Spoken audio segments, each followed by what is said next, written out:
Good afternoon, colleagues. Good afternoon, colleagues.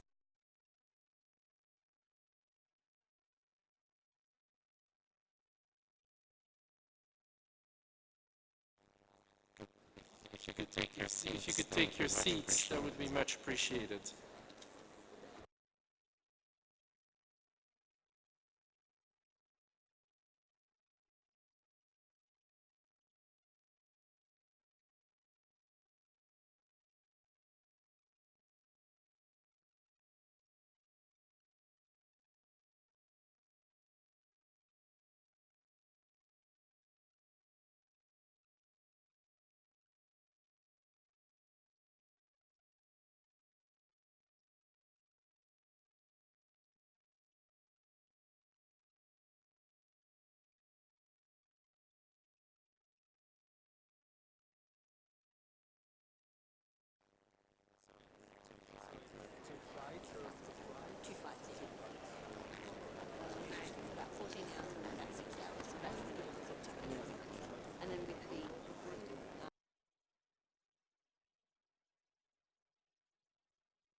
Good afternoon. Good afternoon, Distinguished delegates. distinguished delegates. I hope you had the time for some lunch and interesting information session, You're refreshed and for you're refreshed for an afternoon hard work. of hard work. As you know, we left the morning with a number of intervention on the list, so we will resume with those interventions, and I will call on Mauritania, followed by Cuba, and then Burkina Faso. Mauritania, you have the floor. Mauritania, you have the floor.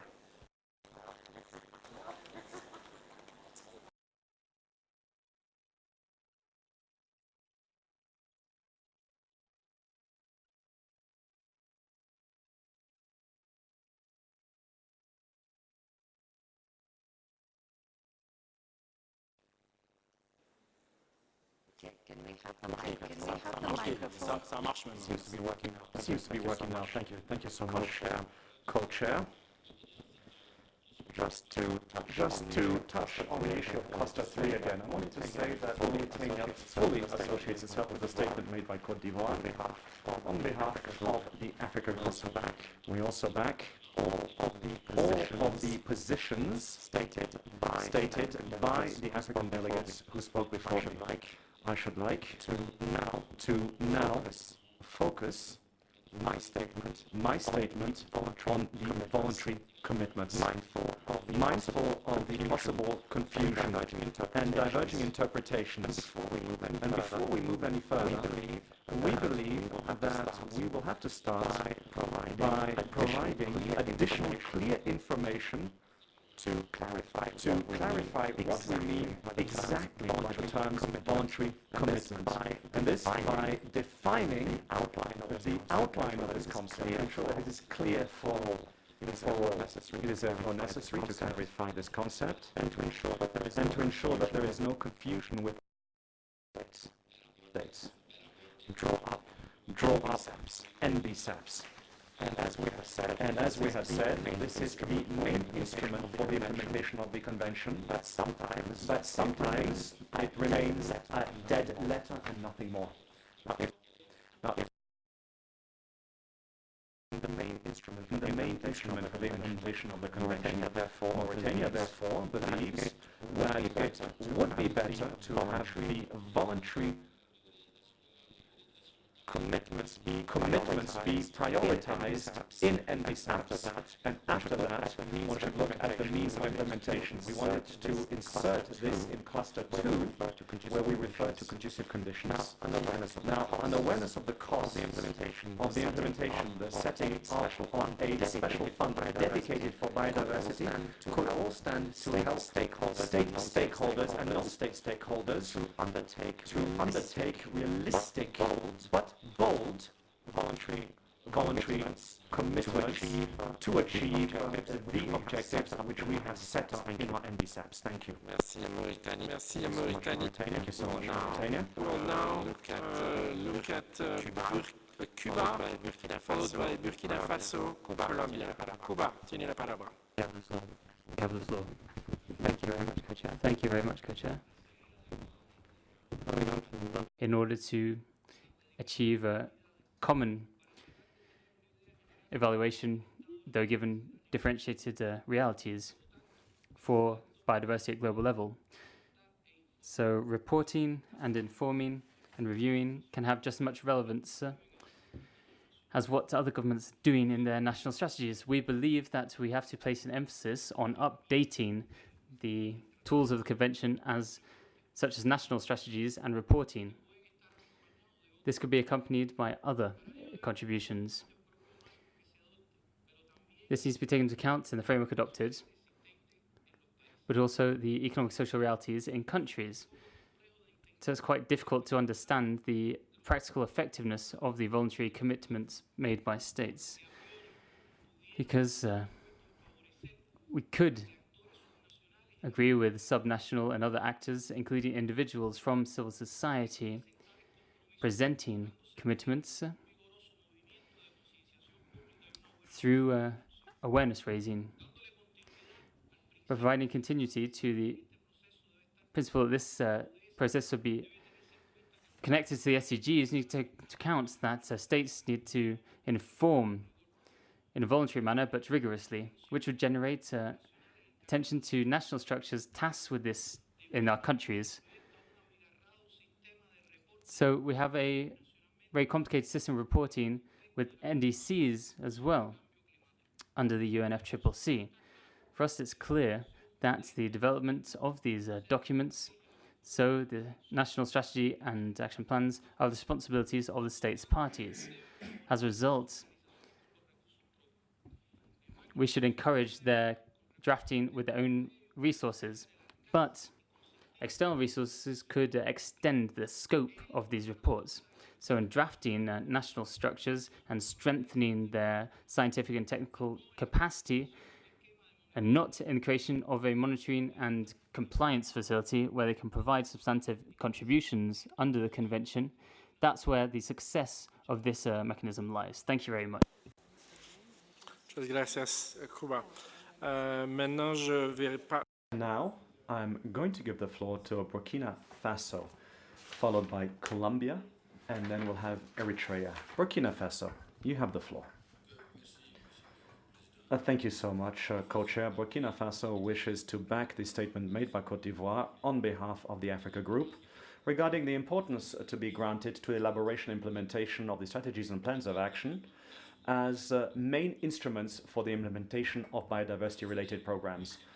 To ensure success in the implementation of these strategies, Burkina Faso wishes to, within the framework of the drawing up of this new framework on biodiversity post-2020, we should focus on the strategies and on capacity building.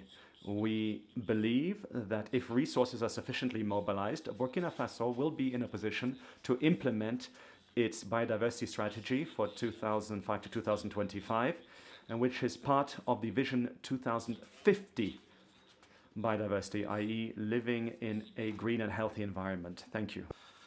Merci, le Burkina Faso. Thank you so much, Burkina Faso. With Colombia, Eritrea, and Namibia. Colombia, tiene. You have the floor, Colombia. Muchas gracias. Thank you very much, Co-Chair. Colombia reiterates the role of national strategies as the main mechanisms for implementation of the provisions set out in the Convention. Nevertheless, we recognize the complexity of these documents and the difficulty in communicating them in an effective manner in order to create strategic alliances. In this regard, the voluntary commitments could be useful in order to set out priorities in the short term, which are necessarily derived from the implementation of national strategies. We believe, in addition, that voluntary commitments need to create beyond that set out in the global framework, and that their presentation should not be conditional on the compliance with all that set out in the framework. These should respond to specific criteria for their design. Therefore, we invite you to make use of regional evaluations as approved in the session of IPBES on voluntary commitments. And we invite developed countries to present voluntary commitments associated with cooperation, technology transfer, and provision of financial resources. The presentation of regional commitments could be a fundamental tool in order to address shared challenges amongst various countries and generate synergies in the implementation of conventions. Colombia has positive experiences in regional projects in compliance with the commitments set out in the convention, such as the GEF project on sustainable landscapes in the Amazon for the conservation of biodiversity, the implementation of models of connectivity, and sustainable forest management. Finally, we believe that it's essential to carry out additional efforts to standardize and make more efficient the presentation of national reports.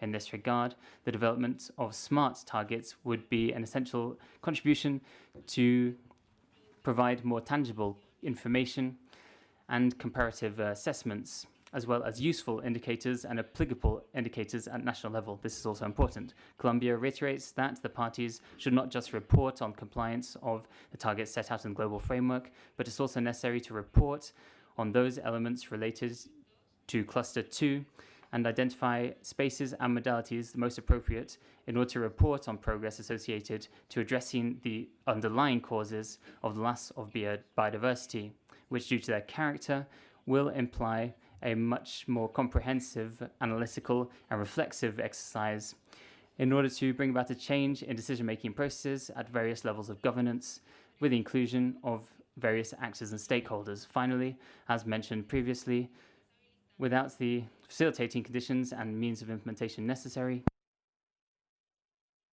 Muchas gracias, Colombia. Very much, Colombia. We will now move to Eritrea, followed by Namibia, followed by Lebanon. Eritrea, the floor is yours. Thank you, Mr. Co-Chair. Since this is my first intervention in this meeting, my delegation would like to thank the government of the Republic of Kenya for hosting us in this beautiful city of Nairobi. And also my delegation would like to thank the Secretariat for commendable organization and the co-chairs for your nice leadership in this process. Eritrea associates with the statements forwarded by Cote d'Ivoire on behalf of the African region pertinent to Cluster 3 in the morning session. In relation to MBSAP, Eritrea believes that it should continue as experiences gained would help in the implementation of the post-2020 biodiversity framework, but it has to be reviewed and updated to include new ideas and initiatives, and also to align with Agenda 2030 Sustainable Development Goals. On the issue of the national reports, Eritrea also believes that it is the main mechanism to report on the national implementation of the convention and thus should continue on a timely basis. However, it has to be adequately aligned with the national reports on other relevant environmental conventions. I thank you very much. Thank you, Eritrea. Now looking at Namibia, Lebanon, followed by Togo. It looked like lunchtime was re-energizing and you have more things to say, which is good. So Namibia, the floor is yours. Thank you, co-chairs. Namibia supports earlier comments by Cote d'Ivoire on behalf of the African group and stresses the importance of revision of the NBSAPs as the main entry point for the two protocols, and new thematic issues, including a window for new and emerging technologies as a tool for the implementation of the post-2020 biodiversity framework. The NBSAPs should become the main tool for the implementation of the convention and the protocols mentioned. In addition, the national reporting formats should be reviewed and harmonized so that there is one reporting template with dedicated sections on ABS and biosafety as part of the integration. Reporting timelines for a unified reporting post-2020 should therefore be harmonized with ample time to meet the obligations. In assessing a compliance mechanism for the convention, lessons should be learned from the existing compliance mechanism under the two protocols, so as not to reinvent the wheel. Thank you, co-chairs. Thank you, Namibia. It looks like there is some change. So the last party will be Lebanon, and following that we will be starting with IPLC, followed by youth. Lebanon, the floor is yours. شكرا سيدي الرئيس. فيما يتعلق بالمجموعة. Thank you so much, Chairman. Looking at the methodologies adopted to ensure accountability, we would like to ensure that the program which is adopted is the main mechanism for implementation at national levels and for the incorporation of this topic in all national plans. The presentation of reports is the main way to implement things at a national level. This is an additional essential guarantee to ensure commitment of decisions undertaken and which have been incorporated in the 2020 program. And to avoid any shortcomings, we need an effective support mechanism for developing states to back them in their elaboration and drafting of national report, and of course during their implementation. Financing here is essential, as are financing mechanisms. They will ensure that states have the necessary resources in a timely manner to ensure that they can continue to draft their reports. Thank you. Thank you, Lebanon.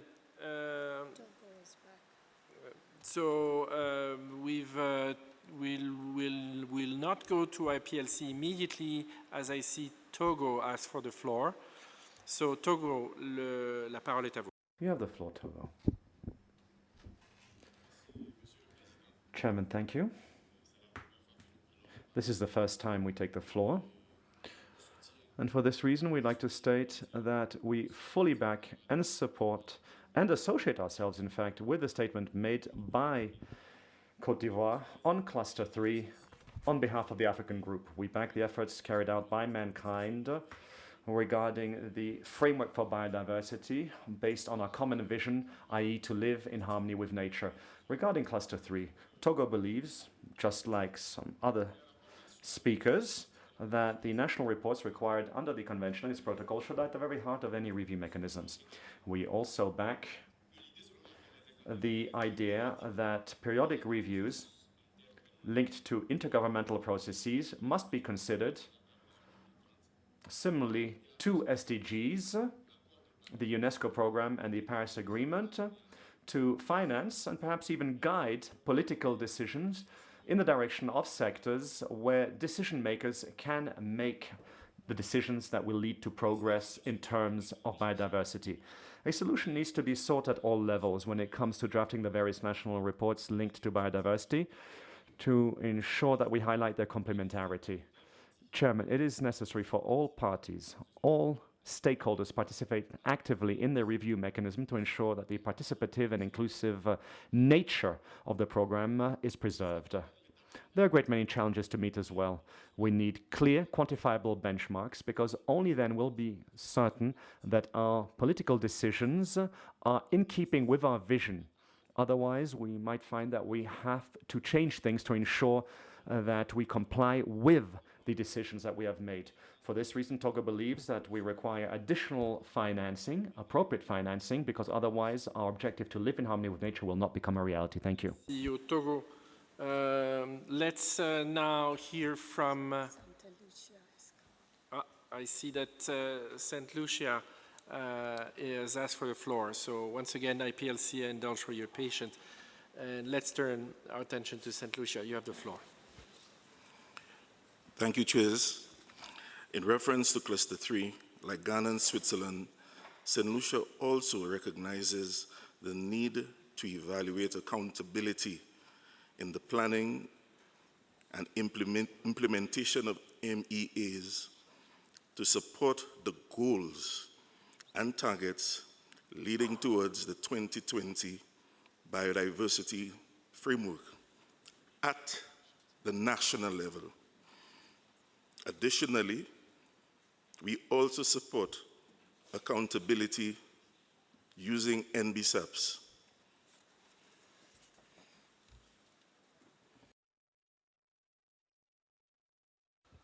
Thank you for a very brief intervention, St. Lucie.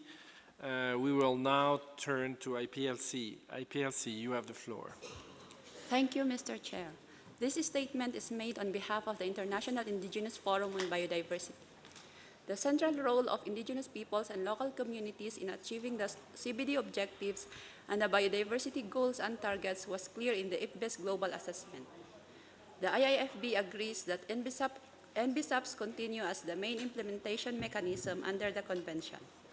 In the coming period, we would like to see NBSAPs complemented by local biodiversity strategies and action plans. As we move for a more integrated and cooperative approaches in the implementation of the Convention, the full and effective participation of IPLCs in the planning, development, implementation, monitoring, assessment, and review of the NBSAPs is essential, including through community-based monitoring and information systems. We recognize that there is a limited integration and mainstreaming in global processes and national level processes. The NBSAP should be aligned and harmonized with the implementation of the 2030 Agenda for Sustainable Development and all relevant multilateral environmental agreements. The IIFB agrees that the reporting process should be significantly strengthened. Participatory mechanisms for the production of national reports should be explored and established to ensure engagement of indigenous peoples and local communities, women, youth, and all relevant actors. On our part, we are using local biodiversity outlooks and LBO online to be reporting on our commitments and contributions. Furthermore, as we noted in our opening statement, progress in implementation requires that the Convention becomes much stronger in ensuring that its decisions are given effect. A robust accountability and compliance mechanism should be developed, drawing lessons from relevant UN compliance mechanisms, such as the Universal Periodic Review of the Human Rights System. Greater accountability through regular reviews and peer review mechanisms of national reports and transparent societal scrutiny of NBSAP implementation is essential. Thank you. Thank you, IPLC. I have now on my list youth, followed by UNU, followed by women at microphone 264. Youth, you have the floor.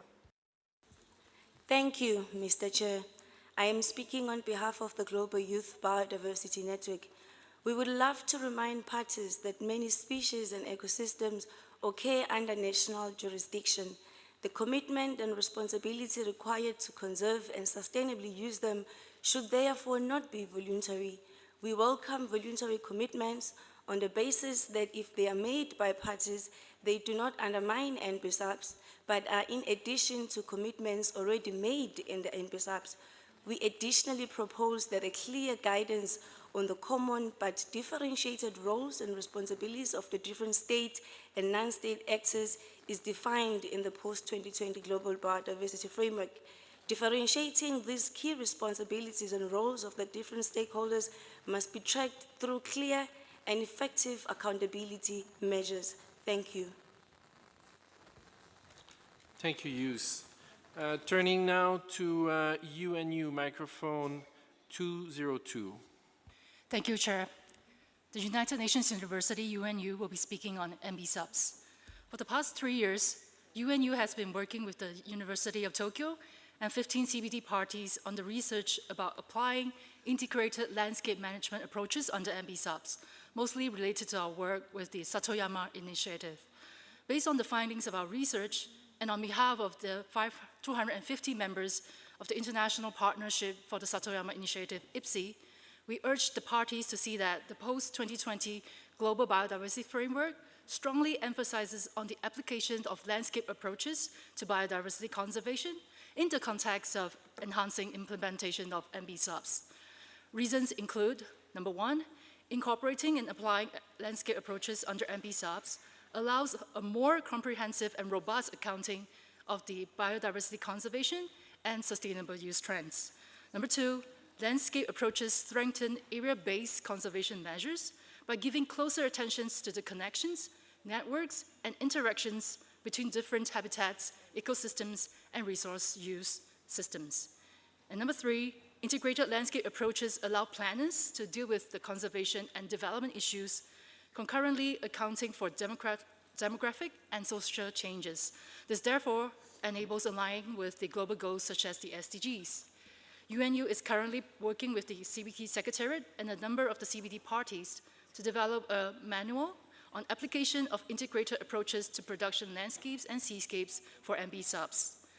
UNU will also host an expert thematic workshop on landscape approaches next week in Kumamoto, Japan, as our contribution to the post-2020 process, with the cooperation of the CBD Secretariat and the government of Japan.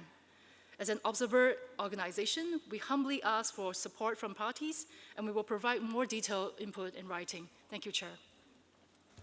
Thank you very much, UNU. Now switching to, I have 3 interventions and we'll close the floor after that. Women, 264, UN Women, and then NGO 244. So, Women, 264, please, you have the floor. Thank you, co-chairs. I'm speaking on behalf of the CBD Women's Caucus on Cluster 3. Below are some of our reflections and recommendations that could ensure the transparency and accountability of the post-2020.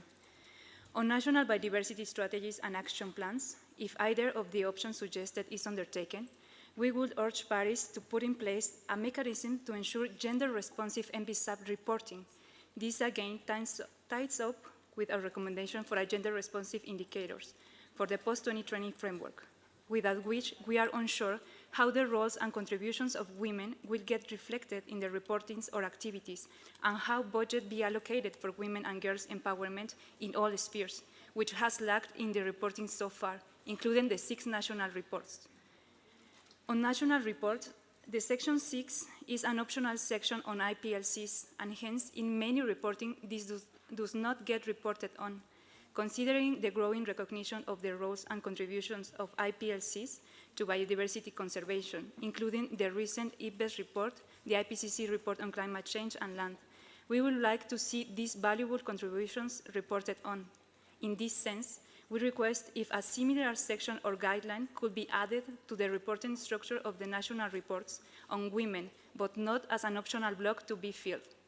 This also is considering that GEF is guided to advance gender in its new gender implementation strategy, and noting that the results will be applicable to all projects funded by the facility, and it also assists the eligible parties in preparing their national reports and needs. So the streamlining will complete each other on reporting. Thank you. Thank you very much. Now switching to UN Women, microphone 192. You have the floor. Thank you, Mr. Co-Chair. I would like to address points relating to Cluster 3 and also Cluster 4 as they relate together, in my view. UN Women believes that monitoring, reporting, and review are critical to ensuring effective implementation.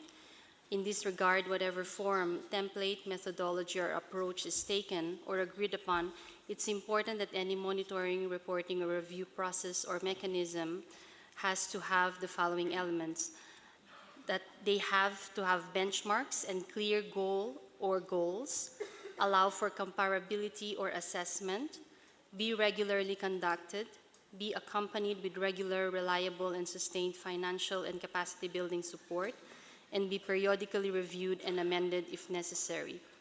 On NBSAPs, I would just like to highlight a few observations, and this is based on the CBD Secretariat review of NBSAPs for the period 2010 to 2018, which revealed that just under half of the NBSAPs included some reference to gender or women's issues, and only a third of plans identified gender perspectives as part of national targets or actions.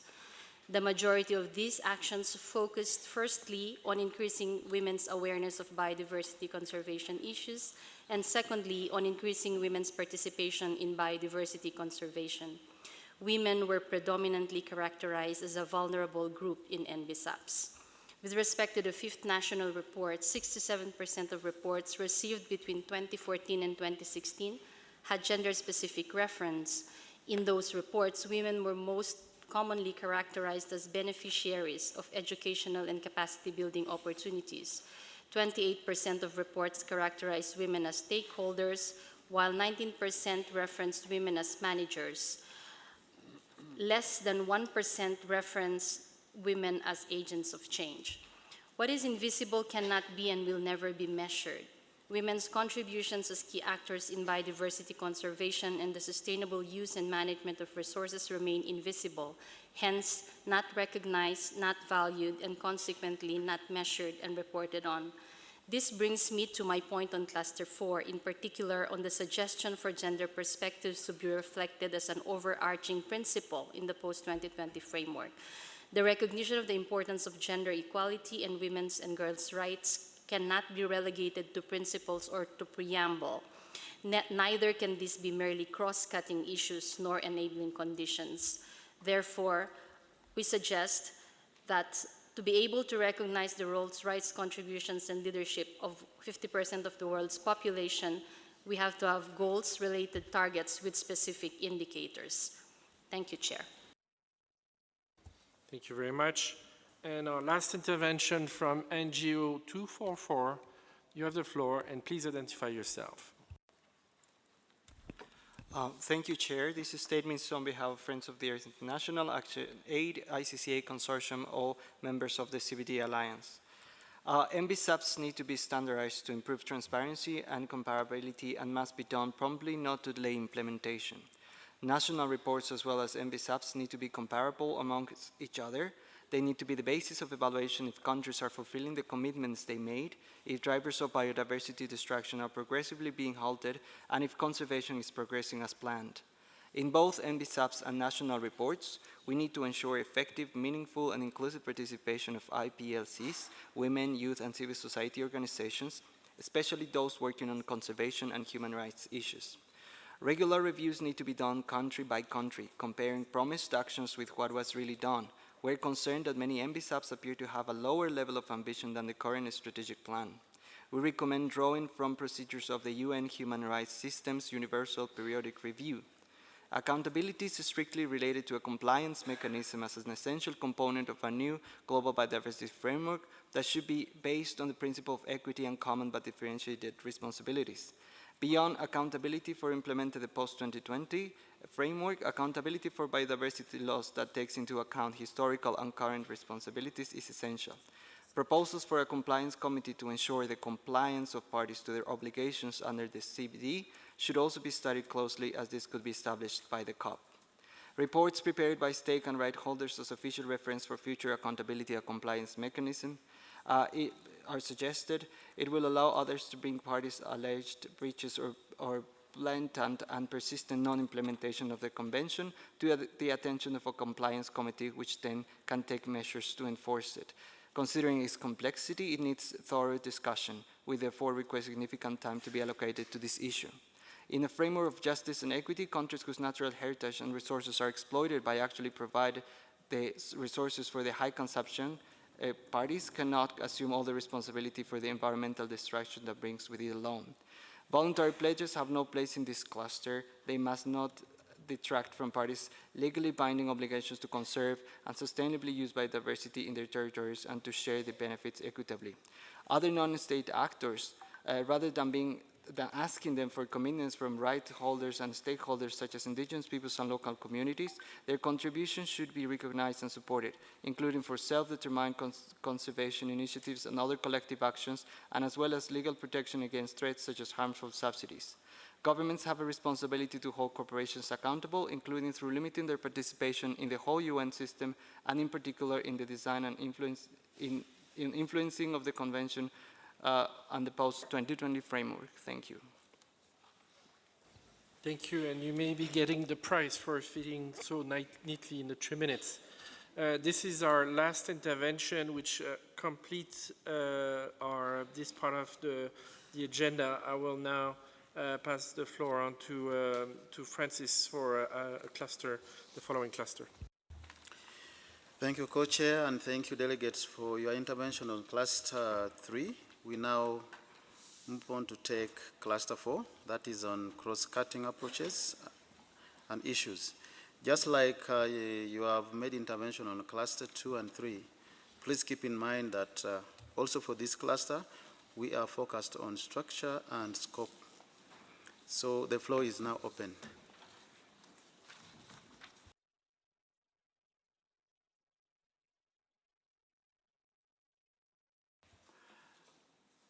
I'll give the floor to Chad. Chad, you have the floor. Merci beaucoup. Thank you very much, Co-Chair. Chad is taking the floor on behalf of the African Group.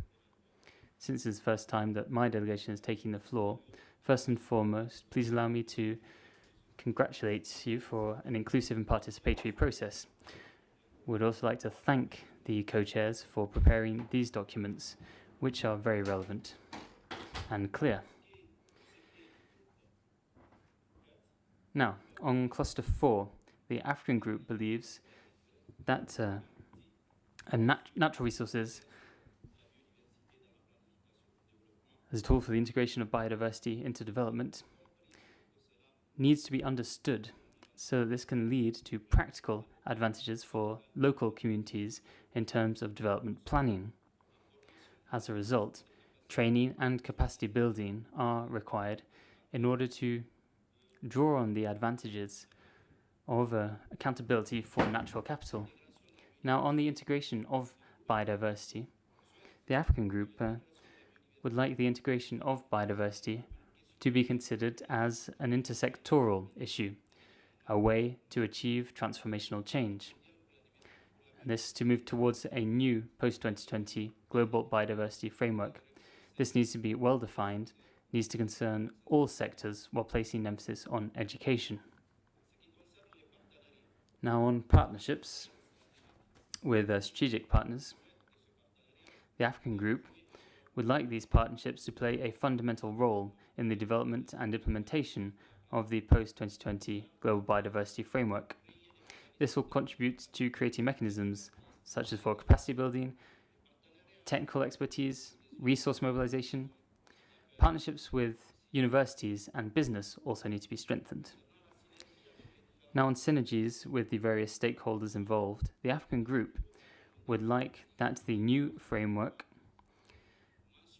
to explicitly mention the role of the various stakeholders. This can be done when referring to the respective responsibilities of these stakeholders. This can be a shared agenda for all, so that everyone can see their role clearly. We want stakeholders to be involved in the planning phase for all processes.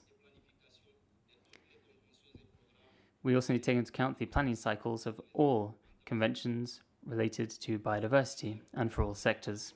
Now, for indigenous peoples and local communities, the African Group would like the new framework to be translated into a simple text, easily understandable, so that indigenous peoples can understand it and apply it.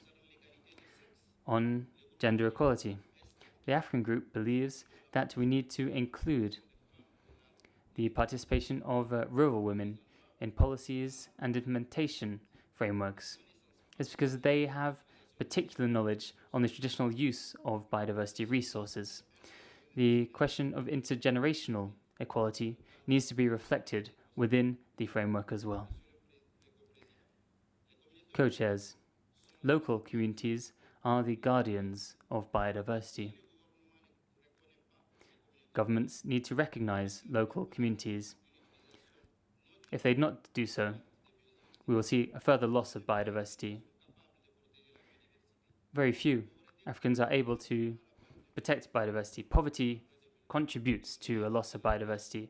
Post-2020 needs to provide a shift in our implementation thinking in order to achieve a sustainable use and management of our resources. Thank you, co-chairs. Thank you, Chad.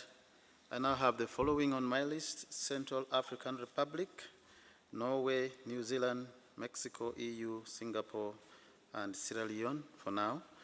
So the floor is now given to Central African Republic. Merci.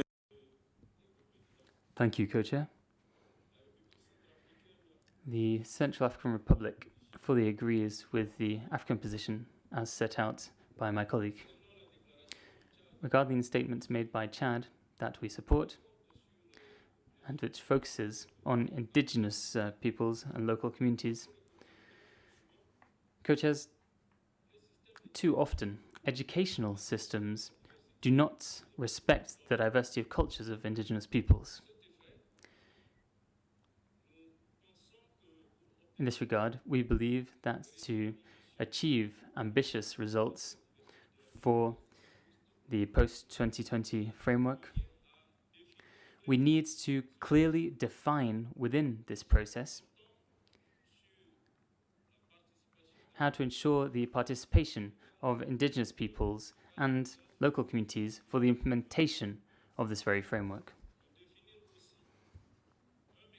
We also need to define an innovative mechanism which will enable us to lift up obstacles related to the education of indigenous peoples and to fight against the loss of identity of these peoples. Thank you very much. Thank you, Central African Republic. Norway, you have the floor.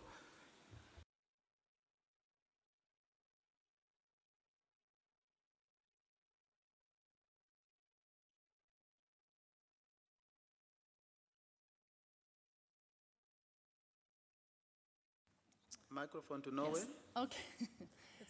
Thank you. Norway supports strong links to the Sustainable Development Goals and coordinated efforts with other biodiversity conventions and other relevant international processes. It is also important to build on the ongoing work on the implementation of the Aichi targets. The open-ended working group has to facilitate discussions based on input from the 8-day working group meeting in November 2019. Thank you, Mr. Chair. Thank you, Norway. Now I give the floor to New Zealand. Thank you, co-chairs.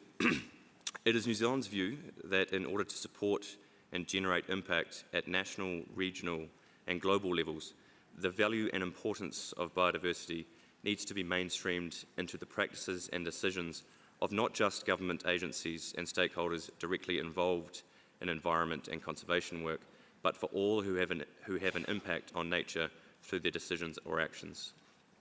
Effectively considering and integrating cross-cutting considerations into both the process ahead of us and the forward framework itself is important for achieving this. New Zealand aligns itself with many others throughout the consultation process in identifying mainstreaming as a cross-cutting issue and as an enabler to achieve transformative change in the post-2020 Global Biodiversity Framework, rather than as a standalone target. We highlight the importance of working with and learning from other biodiversity-related bodies and conventions, such as the 2030 Agenda for Sustainable Development, the UN Food and Agriculture Organization, and the UNFCCC. We know that the global environmental and developmental challenges that we face cannot be addressed in isolation. While this is critical, we also stress the importance of remembering our specific task and mandate by ensuring that our efforts to address cross-cutting issues are collaborative rather than duplicative, and that we put the objectives of the CBD at the forefront of our efforts. New Zealand has also been vocal in our support of a participatory and inclusive framework, and we are pleased to see an emphasis throughout the consultation stage on creating a framework that not only recognises but also supports and empowers the role of a range of actors in achieving biodiversity goals, including IPLCs, women and youth. We recognise that there are different options in front of us to achieve this and that there is no one-size-fits-all approach, but we are ready to engage for a positive outcome in this regard. Thank you. Thank you, New Zealand. I'll now give the floor to Mexico, followed by EU. Gracias, señor presidente. Thank you, Co-Chair.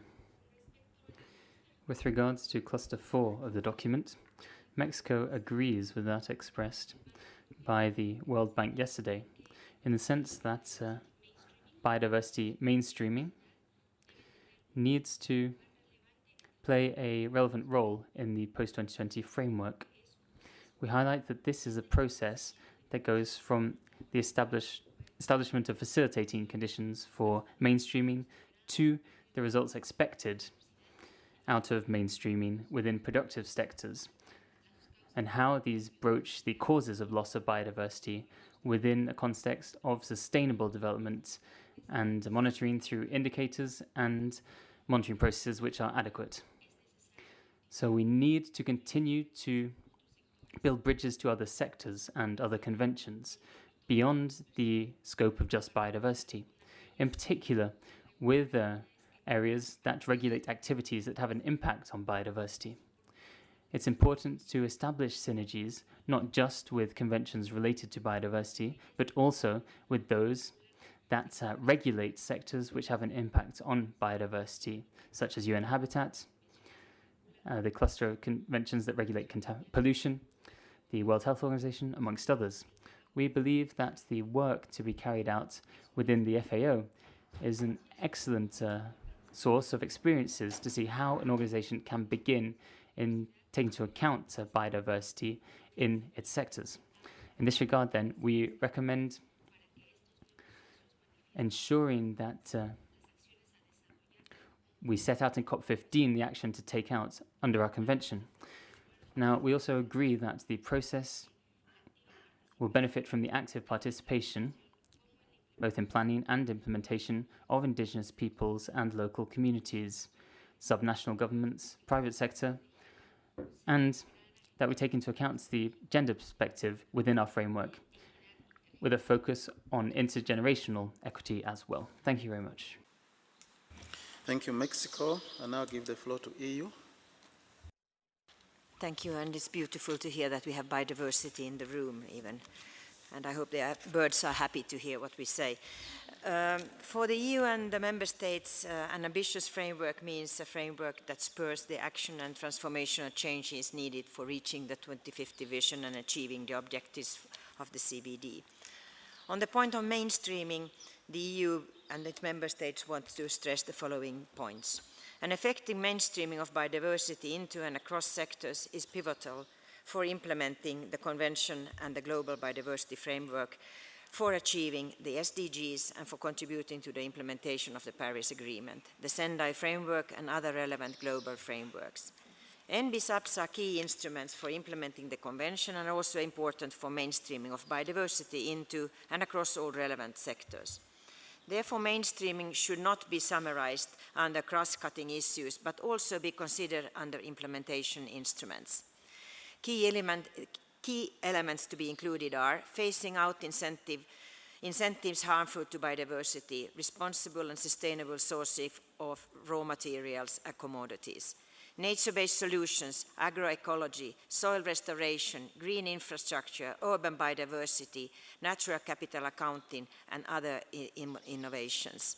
A global action plan to mainstream biodiversity and health into relevant policies, strategies, programs, and accounts of CBD parties are important. The framework should encourage the use and further development of methodologies, metrics, and tools for assessing the intrinsic and economic value of nature and promote collaboration between public and private sectors in this regard. Coherence and close connection with SDGs and other framework is very important. The long-term strategic approach for mainstreaming biodiversity needs to be a core element of the post-2020 framework to ensure enabling conditions and conditions which engagement of all relevant sectors, including private sector, landowners, and users. Mr. Chair, on partnerships, all relevant CBD stakeholders and biodiversity-related MEAs and others are needed to support the process through concrete initiatives for its success. Contributions to the communications, for instance. The engagements of the private sector is important to contribute to an effective mainstreaming of biodiversity within the post-2020 framework and career of transformational changes, for instance, by creating new partnerships with the private sector and by further recognizing the role and value of initiative in favor of biodiversity. The action agenda on voluntary commitments may be key tools for encouraging the involvement of subnational governments, cities, and other local authorities, civil society, the private sector, and other relevant stakeholders. In this respect, further guidance is needed for successful outcomes and effective actions.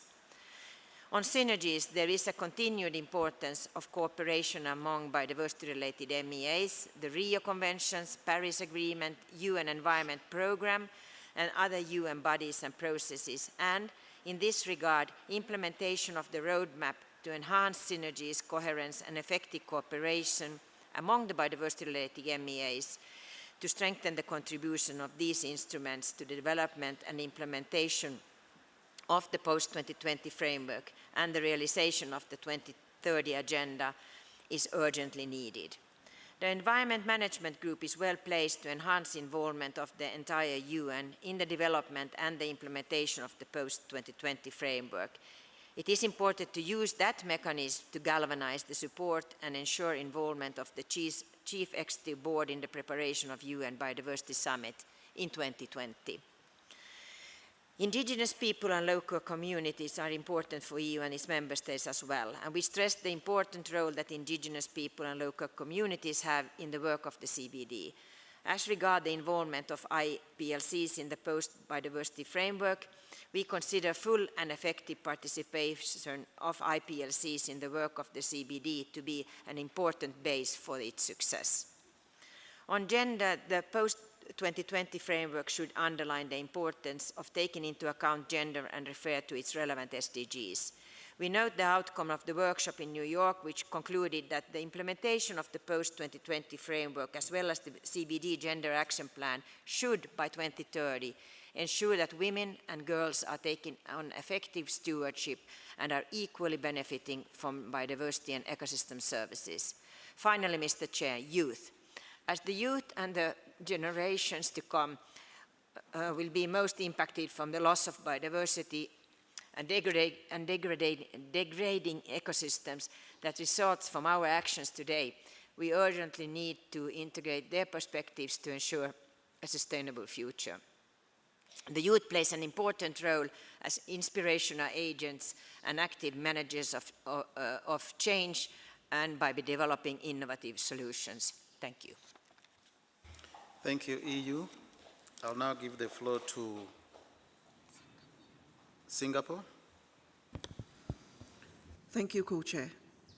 Singapore as a city-state underlines the importance and value of urban biodiversity, which has been elaborated in the 2012 SCBD's Cities and Biodiversity Outlook publication, and the importance of engaging cities, local and subnational authorities in the post-2020 framework. First, we need to review Decision 1022 on the Plan of Action on Subnational Governments, Cities and Other Local Authorities for Biodiversity endorsed at COP10 for the period 2011 to 2020. Cities, local and subnational authorities have been encouraged to develop local biodiversity strategies and action plans and apply the City Biodiversity Index, a tool developed to evaluate the biodiversity conservation efforts of the cities.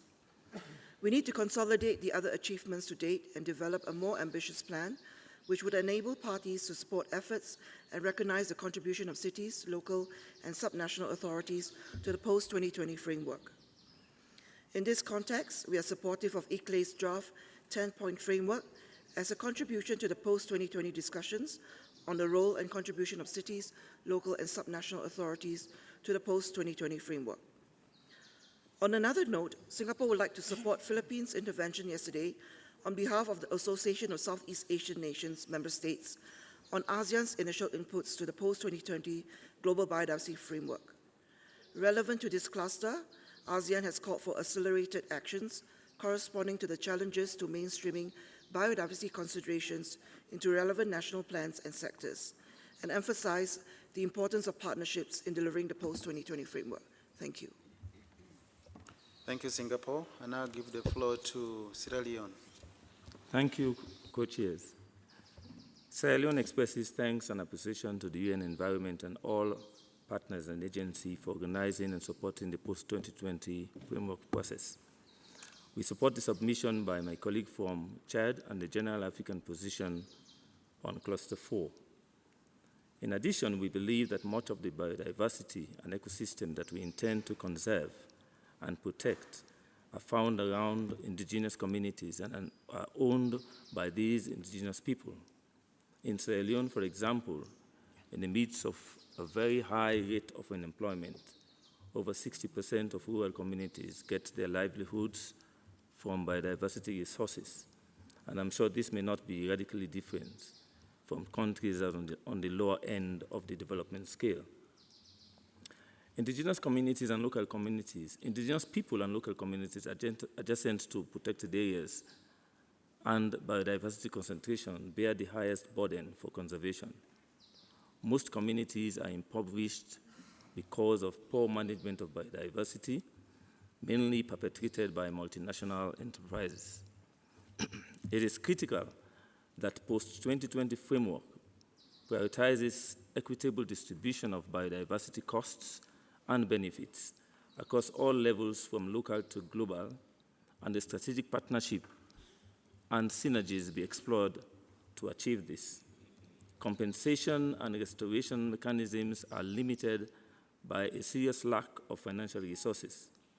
It is crucial, therefore, that the strategy for resource mobilization be integral to the post-2020 framework, taking into consideration the plight of indigenous and local communities. Therefore, whatever strategy and mechanism agreed upon at the global level should translate into sound practical impacts on the lives and livelihoods of indigenous people who are the custodians of the natural resources. We will therefore strongly recommend that issues relating to indigenous people and local communities must be emphasized as integral elements of the framework with smart targets and indicators, rather than being cross-cutting, where it would stand the risk of being subsumed or possibly forgotten about. We stand focused on ensuring that indigenous communities benefit from their biodiversity endowments. Otherwise, we risk losing out on a vital component of the Sustainable Development Goals. Thank you, Chairs. Thank you, Sierra Leone. I now have Nigeria, followed by Ghana and Chile. Before I invite Nigeria, just to say that the list will be closed in 3 minutes, so by the time Nigeria finishes the submission, you should know that the list will be closed. So please, if you want to speak, do press or request for the floor in the next 3 minutes. Thank you. So, Nigeria, you have the floor. Thank you, Co-Chair. Nigeria supports the submission made by Chad on behalf of the African region on Cluster 4 and also strongly supports Sierra Leone's position. We further submit that progress on mainstreaming across all key sectors, including food, agriculture, fisheries, forestry, extractives, mining, infrastructure, and health, is critical to achieving the 2030 mission, as well as the 2050 vision, and therefore specific outcome-oriented provisions should be included in the post-2020 Global Biodiversity Framework. The development of mechanisms to ensure consultation with key stakeholders and industries to develop mainstreaming plans that has been proposed in parties' submission to the Secretariat should be further explored. Other tools, such as environmental impact assessments, strategic environmental assessments, natural capital accounting, ecosystem assessments, spatial planning, valuation of biodiversity, and biodiversity offsets should also be considered. With regards to synergies and alignment with Rio and biodiversity conventions and the SDGs, inadequate coordination, synergies, and alignment across biodiversity and the Rio Convention and the 2030 Agenda is undermining progress and reducing parties' capacity to deliver impact across the board. Biodiversity loss, climate change, and unsustainable development are inseparable challenges caused by the same drivers and must be addressed together to both maximize the potential for win-win-win activities and manage unavoidable trade-offs. The post-2020 Global Biodiversity Framework should foster synergies with other biodiversity and Rio conventions by reinforcing cross-convention synergies, alignment and cooperation, notably on national level implementation, verification, and reporting and research. Finally, targets set under the post-2020 Global Biodiversity Framework should explicitly show how they contribute to the achievement of the non-biodiversity targets of the 2030. We cannot address one issue in nature to the exclusion of others. It must be holistic. Thank you. Thank you, Nigeria. Now I give the floor to Ghana. Co-Chair, Ghana aligns itself to the statement made by Chad on behalf of Africa. We strongly agree with the recommendation that mainstreaming should look at elements such as environmental impact assessment, strategic environmental assessments, natural capital, etc. Ghana also supports the EU on the call to the Environmental Management Group to engage all biodiversity-related institutions, especially in the area of synergies in dealing with ecosystem restoration. Remember, Co-Chair, 2021 to 2030 is the UN Decade on Ecosystem Restoration. Co-Chair, primary of them all is the need to mainstream the convention and its protocols. What Ghana means is an effective synergistic implementation of the convention and its protocols. This can best be done when adequate provision is made in the 2050 framework. At the moment, Ghana sees the process as being approached top-down. If the process were to be approached bottom-up, mainstreaming, beginning with the convention's internal system, would be very much appreciated. Therefore, Co-Chair, Ghana wishes to use this opportunity to repeat the call for attention on the protocols being effectively captured in the 2050 framework, something Ghana calls the primary mainstreaming. Regarding partnership, Ghana wishes to commend you for listening to the suggestions provided during the consultations. The best partnerships aren't dependent on mere common goals, but on shared path of equality and desire. The 2050 process will be more successful when we do this in partnership with the related multilateral instruments based on shared set values.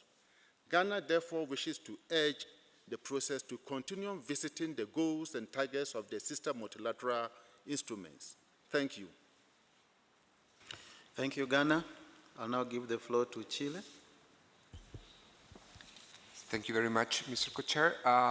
Chile agrees that the post-2020 framework should create and foster solid and deep synergies among conventions and global instruments that have a relation with biological diversity and related environmental matters, including shared targets and indicators. We believe that the relationship with the scientific community and the academia is fundamental, as they are sources of knowledge. The scientific evidence and tools can be clearly used in the design and implementation of this new framework, especially at national scale. These elements should be complemented by the integration of the views of indigenous people, local communities, youth, and gender perspectives. Building synergies and strong cooperation mechanisms is helpful to deliver a coherent message and to create effective and long-lasting solutions regarding conservation, restoration, and valuation of biodiversity, core actions that we consider essential in order to achieve a wisely use of the resources and live in harmony with nature. Thank you. Thank you, Chile. I now give the floor to Ecuador. Gracias, señor. Thank you, Co-Chair. Ecuador agrees that mainstreaming biodiversity in all sectors is an essential topic and a way to achieve transformational change in the post-2020 framework. An inclusive and ambitious post-2020 framework is only possible by including everyone, parties and stakeholders that are not states parties. State and non-state actors have the possibility of mainstreaming biodiversity into all policies and plans. The relationship with other international conventions is essential not just for the objectives and targets relating to biodiversity, but also for the 2020 sustainable or 2030 Sustainable Development Agenda and their SDGs. Therefore, we need to look at synergies with other conventions related to biodiversity and how we can include this and include biodiversity in other texts. We also need to include subnational and local governments, civil society, and the private sector in this work. The framework should facilitate the involvement of indigenous peoples and local communities as guardians of nature and support the mainstreaming of traditional knowledge and ancestral knowledge as a fundamental topic of the convention. Ecuador believes that we also need a strategy to ensure gender mainstreaming in the framework. this topic is not an objective or target, but should be a comprehensive vision in terms of developing all of the new objectives and targets. Finally, youth should play a greater role, considering that future generations will be those who will need to face up to the consequences of our decisions regarding the planet, and also taking into account the 2050 vision. Thank you very much. Thank you, Ecuador. Now I'll give the floor to Ethiopia, but I have the following now, not yet exhaustive: Belarus, Indonesia, Australia, Argentina, Malaysia, Canada, Switzerland, Peru, India, Cote d'Ivoire, Uganda, Iran, and Bolivia, but still, I know there's still more. So, Ethiopia, you have the floor. Thank you, Mr. Co-Chair. Ethiopia supports statement made by Chad on behalf of African region. No one doubts on the significance of mainstreaming biodiversity into sectors, especially in creating knowledge about the values of biodiversity. Therefore, it should involve strategic cooperation of all relevant partners or actors at national level. Biodiversity mainstreaming should be well recognized at higher decision makers level, so that there will be an easy way to influence different sectors toward this implementation. Well-defined or practical strategy is needed to mainstream biodiversity at national level. Thus, policies or strategies need to be revitalized. Preparation of clear and updated guidelines on biodiversity mainstreaming and its practical implementation need to be highlighted and reviewed. As to partnership, cooperation with academic institutions and business people is highly pertinent among other stakeholders.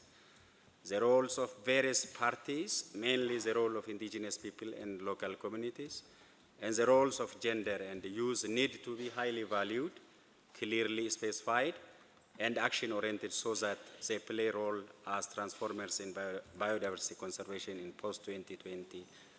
Thank you. Thank you, Ethiopia. Belarus, you have the floor. Thank you. Thank you so much, Co-Chair. As this is the first time that we take the floor, Belarus wishes to convey its gratitude to the Secretariat and the Co-Chairs for having prepared this working document. Belarus especially underscores the importance of the fourth cluster and believes that it is important to ensure close cooperation between the Convention and its protocols, as well as the Cartagena and Nagoya protocols, as well as close cooperation with other conventions in the field of biodiversity. In close cooperation with the following organization, including scientific organizations, in the process of developing the global framework program and its various elements, as well as the subsequent implementation, a strengthening of cross-cutting intersectoral cooperation within countries and at a global region. And all this must be reflected in the global framework problem. The aforementioned approaches are the main drivers and instruments for implementation, alongside other instruments, will promote the achievement of the three objectives of the Convention. We also welcome the involvement of indigenous peoples, local communities, and underscore the importance of preserving and using their knowledge. Belarus devotes a special attention to the problem in the field of the preservation of traditional customary knowledge and other bioresources and access to them, including in countries of Eastern Europe. An analysis of international and national approaches to preserving national cultural heritage, including traditional customary practices linked to biological resources, has been reflected in a project to strengthen the Nagoya Protocol in Belarus and has shown its effectiveness within the framework of its preservation and the use of biodiversity and environmental sustainability. The Biodiversity Convention, the Nagoya Protocol, the conventions of cultural heritage and so forth, all underscore the importance of preserving the viability of customary knowledge and practices as their existence and handing over to the next generation promotes the preservation of biodiversity, and a broader use of such practices and knowledge will be positive. In this respect, Belarus considers it necessary to include within the framework program, in the framework of biodiversity for the post-2020 period, strengthen cooperation aimed at fostering cooperation between major international conventions, devoting a special attention to the issue of preserving traditional and customary resources linked to genetic resources, as well as the material cultural heritage for many years. And we are ready to cooperate with other states in this field. Thank you. Thank you, Belarus. Indonesia?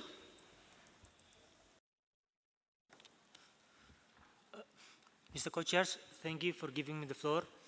Indonesia aligns itself with the position of other ASEAN member countries on Cluster 4 on cross-cutting approaches and issues and its elements. Indonesia agrees that the mainstreaming of biodiversity should be considered as a cross-cutting issue or as a pathway to achieve transformative changes in the post-2020 framework, rather than a standalone target. Considering it appropriately will give leverage to influence national and global policies. Mr. Co-Chairs, learning from the issue of climate, its mainstreaming efforts include engaging with actors from business sectors, including creative industries, to make movies, songs, and other related creative materials related to the issue. We can also utilize the same method of mainstreaming the issue to polish our communications materials and broaden our reach in showing our various target audiences the current state of our global biodiversity, or even the impact we will bear if we do not act accordingly in stopping the loss of biodiversity. Moreover, partnerships among all stakeholders from private sectors, government bodies, including local governments, academic and scientific institutions, and general communities should be strengthened by transparent and adaptive governance approach.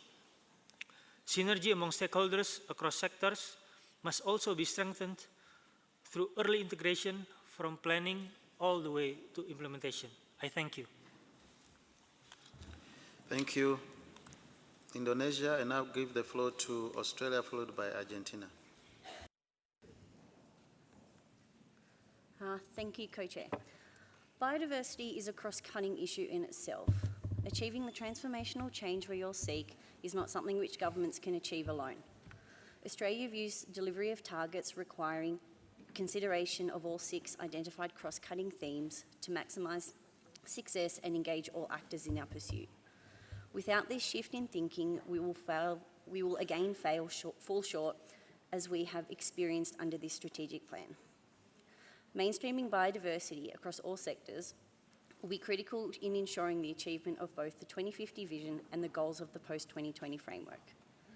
As stated by many participants here, the changes we have seen to our biodiversity impact not only those engaged in the environmental sectors, but everyone.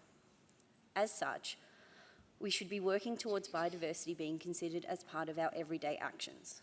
We need to live in harmony with nature and ensure decision-making by other sectors considers nature-based solutions. Mainstreaming can't be isolated within one target. It needs to be a key consideration in each of them. We need to empower other sectors such as health, industry, infrastructure and education to better recognise how nature directly or indirectly supports their agendas, and more importantly, how investing in new nature-based solutions could enhance their pursuits. This will broaden our reach and therefore our success. Embedding consideration of nature and the importance of biodiversity in other sectors will also support and encourage new partnerships. The scale of the challenge to bend the curve of biodiversity loss is not something governments have sufficient resources to achieve alone. In achieving the post-2020 GBF, we need a participatory framework that leverages the efforts of all actors. To that end, continuing to work with the business sector in embedding natural capital considerations as a fundamental part of their business models is an important consideration. We need to look for synergies and linkages with other biodiversity conventions, the SDGs and beyond. We need to establish targets which will complement the targets and actions of others. We should be looking to avoid duplication and instead seeking to leverage and build on existing work to achieve a greater outcome. With many of the SDG biodiversity targets being aligned to the Aichi targets, we need to consider how the post-2020 GBF will set global leadership and be encompassed into the SDGs for the next decade. Australia would finally like to reiterate the important role IPLCs, women and youth have and will continue to have as we work towards the development and ultimately the implementation of the post-2020 framework. Through Australia's Indigenous Protected Areas program, Australia's Indigenous people, the Aboriginal and Torres Strait Islanders, are playing an important role in managing and maintaining Australia's unique biodiversity. In recognition of the important role Australia's Indigenous people have in managing our unique breadth of land and seascapes, by drawing Sorry.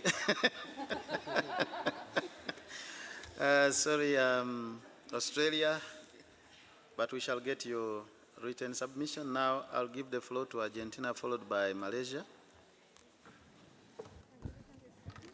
Gracias. Thank you, Co-Chair. Argentina believes that the mainstreaming of biodiversity in the various economic sectors should be a goal, taking into account other targets such as the fight against poverty and hunger. On synergies with the CBD and other conventions and processes, one possibility could be to invite them to provide written comments setting out the cross-cutting vision and aspects that could be included in the global framework, taking into account that most members of the CBD are members of the other Rio Conventions and other MEAs. We do believe there shouldn't be more contradictions arising now. Now, on the participation in environmental matters, Argentina supports this. It's important to bring all stakeholders and interested parties to the table in order to resolve the issue. Private sector, subnational governments, indigenous peoples, women, the youth, civil society, amongst others. We all need to be on the same page. We can all contribute to achieving the vision of this future framework. On implementation and the competency of parties, we believe that this should be carried out at national or even local level, making the most of institutions that already exist for implementation, strengthening these if necessary, and creating new institutions if they don't already exist. This will emphasize the bottom-up approach. We believe that this is central to the success of the framework. Thank you very much. Thank you, Argentina. Now I'll give the floor to Malaysia, followed by Canada and Switzerland. Malaysia. Thank you, Co-Chair. Since this is the first time we take the floor, we would like to congratulate Co-Chairs for the leadership in this momentous work, from the regional consultations conducted early this year to preparing the guidance documents. Referring to the ASEAN initial inputs to the post-2020 Global Biodiversity Framework, as facilitated by the ASEAN Center for Biodiversity, where the inputs in Cluster 4 will be coming from, we put forward in that document specific recommendations on mainstreaming tools and measures as our contribution to your emerging text of the post-2020 Global Biodiversity Framework. One specific recommendation that we have agreed there as ASEAN member states include the documentation of good practices on mainstreaming, and we are doing such sharing of good practices on mainstreaming biodiversity in the development sectors such as forestry, agriculture, industries, and tourism. Next, Mr. Co-Chair, I am pleased to mention on the third ASEAN Conference on Biodiversity 2020. This conference will be held on the 16th to 19th March 2020 in Kuala Lumpur, Malaysia. Our theme for the conference is in line with the emerging consensus on going forward with our 2050 vision, which reads towards 2050, living in harmony with nature. This conference seeks to provide a venue to report and discuss the status of biodiversity in the ASEAN region and the synthesis of progress made by the ASEAN member states to achieve the Aichi biodiversity targets. The conference will also provide a platform to discuss and solidify ASEAN's position on and the input to the post-2020 Global Biodiversity Framework, and will also serve as the ASEAN preparatory meeting in the run-up to the COP15 in Kunming, China. Thank you, Co-Chair. Thank you, Malaysia. Canada, you have the floor. Thank you, Co-Chair. I'll be brief. To begin, Canada would like to note that there are cross-cutting themes which are critical to the implementation of the Convention. Mainstreaming, partnerships, synergies, Indigenous people and local communities, gender equality, and youth are particularly important in our mind for a post-2020 global biodiversity framework.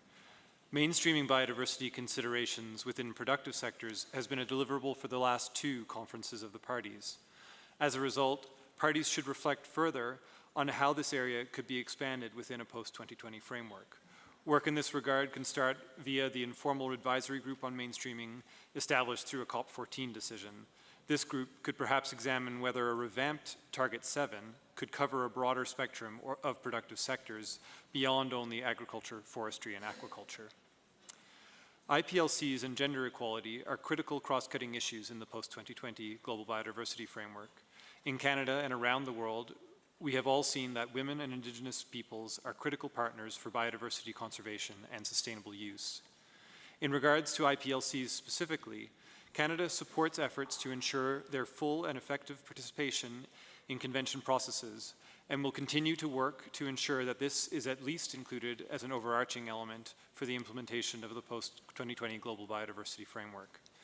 Canada is also fully supportive of maintaining a specific global target related to the important role of IPLCs and traditional knowledge in the conservation and sustainable use of biodiversity, and will look to work with other parties and IPLCs to simplify the language of an IPLC-related target to make it easier to understand, more measurable, and more action-oriented. In regards to gender equality, in every region of the world, gender roles and relations influence the use, management, and conservation of biodiversity. In particular, women play a vital role in managing biological resources, yet are underrepresented in relation to decision-making processes, and yet simultaneously bear a disproportionate burden of the loss of biodiversity and ecosystem services. The integration of gender equality issues into the effort to halt biodiversity loss is not only essential, but represents a critical cross-cutting issue that has the potential to maximize the efficacy of interventions, programs, and resources. Thank you. Thank you, Canada. We'll now have Switzerland, followed by Peru and India. Switzerland, you have the floor. Mr. Chair, Switzerland would like to mention at the beginning that for many delegations, the expression cross-cutting doesn't seem to resonate well. For us, the term we use is not important. Important for us is that we distinguish between the concrete targets and principles or tools we apply for the implementation of the framework. Switzerland is happy to support the suggestion voiced by the European Union, calling these elements of the Global Biodiversity Framework the implementation instruments. Mr. Chair, merely within biodiversity policy and through environment ministries, it will not be possible to halt the loss of biodiversity and to trigger the transformative change we need. Switzerland supports the efforts to mainstream biodiversity into other economic sectors.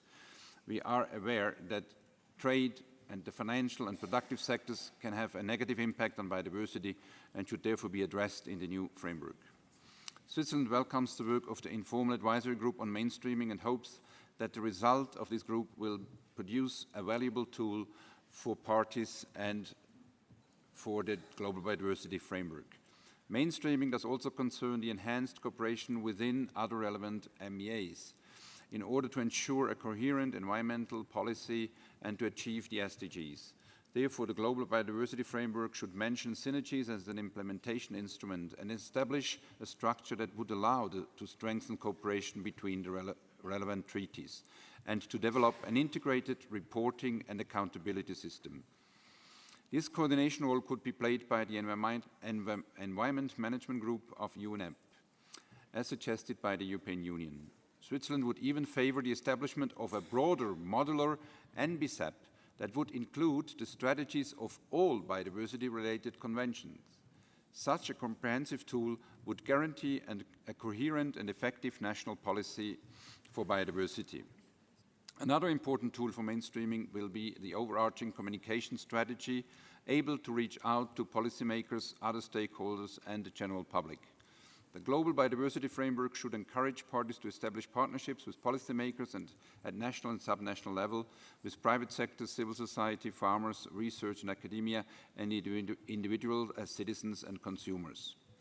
Finally, good governance and the rule of law, including human rights and gender equality, are important principles for Switzerland. Therefore, it is important to apply these principles in all policy areas, including the implementation of MEAs. Thank you. Thank you, Switzerland. I'll now give the floor to Peru, followed by India. Gracias, señor presidente. Thank you, Co-Chair. Peru believes that biodiversity mainstreaming is essential for the success of this framework. It should be given, therefore, all the importance it deserves. We should take into account the experience of other organizations, initiatives, and processes as well. Therefore, we support that expressed by Mexico regarding the work carried out by the FAO on mainstreaming of biodiversity in other areas, as well as a report on the state of agriculture and biodiversity. We also believe that UNCTAD's work could be a way in order to effectively mainstream biodiversity with the involvement of the private sector and the conservation of the sustainable resources of biodiversity, as well as the mobilization of resources. This is an example to follow. Given the importance of dialogue between technical and scientific experts with citizens, national, subnational governments, and the youth, who will play a key role in this process, this is the most effective way in order to understand each other as stakeholders and set out national and international priorities. We place particular emphasis on synergies between environmental treaties and not just those related to biodiversity. We're due to present proposals taking into account the targets of other conventions and treaties. We believe that the development of the new framework and the need for better mainstreaming requires an accountability framework which can allow the coordination between the various frameworks and conventions in terms of national reports, indicators and targets. This should include the potential for harmonization of the management of data and the present and reporting. Finally, Co-Chair, on Indigenous peoples and local communities, as well as the issues of gender for the implementation of the global framework, Peru believes that this needs to be addressed as a general principle which is implemented across the framework as a whole, but also addressed in each relevant area with specific indicators. Thank you. Thank you. Peru, I now give the floor to India, followed by Cote d'Ivoire. Thank you very much, Chair and the Secretariat. India would like to propose a strong and transformative action towards biodiversity conservation, sustainable use of its components, and fair and equitable sharing of benefits arising out of the utilization of the same in the context of post-2020 global biodiversity framework. Mainstreaming biodiversity conservation into their lifestyle change pathways with focus on reduced consumption and behavioral changes in institutions and individuals, inter alia through the choice of a less energy and material intensive lifestyle would have a significant positive impact on biodiversity. Further, partnerships for pursuing comparative greener consumption patterns would ensure that the growth and development need not come at the cost of our green assets. Investing in biodiversity makes both ecological and economic sense. Thank you, Chair. Thank you, India. Next is Cote d'Ivoire, followed by Uganda and Iran.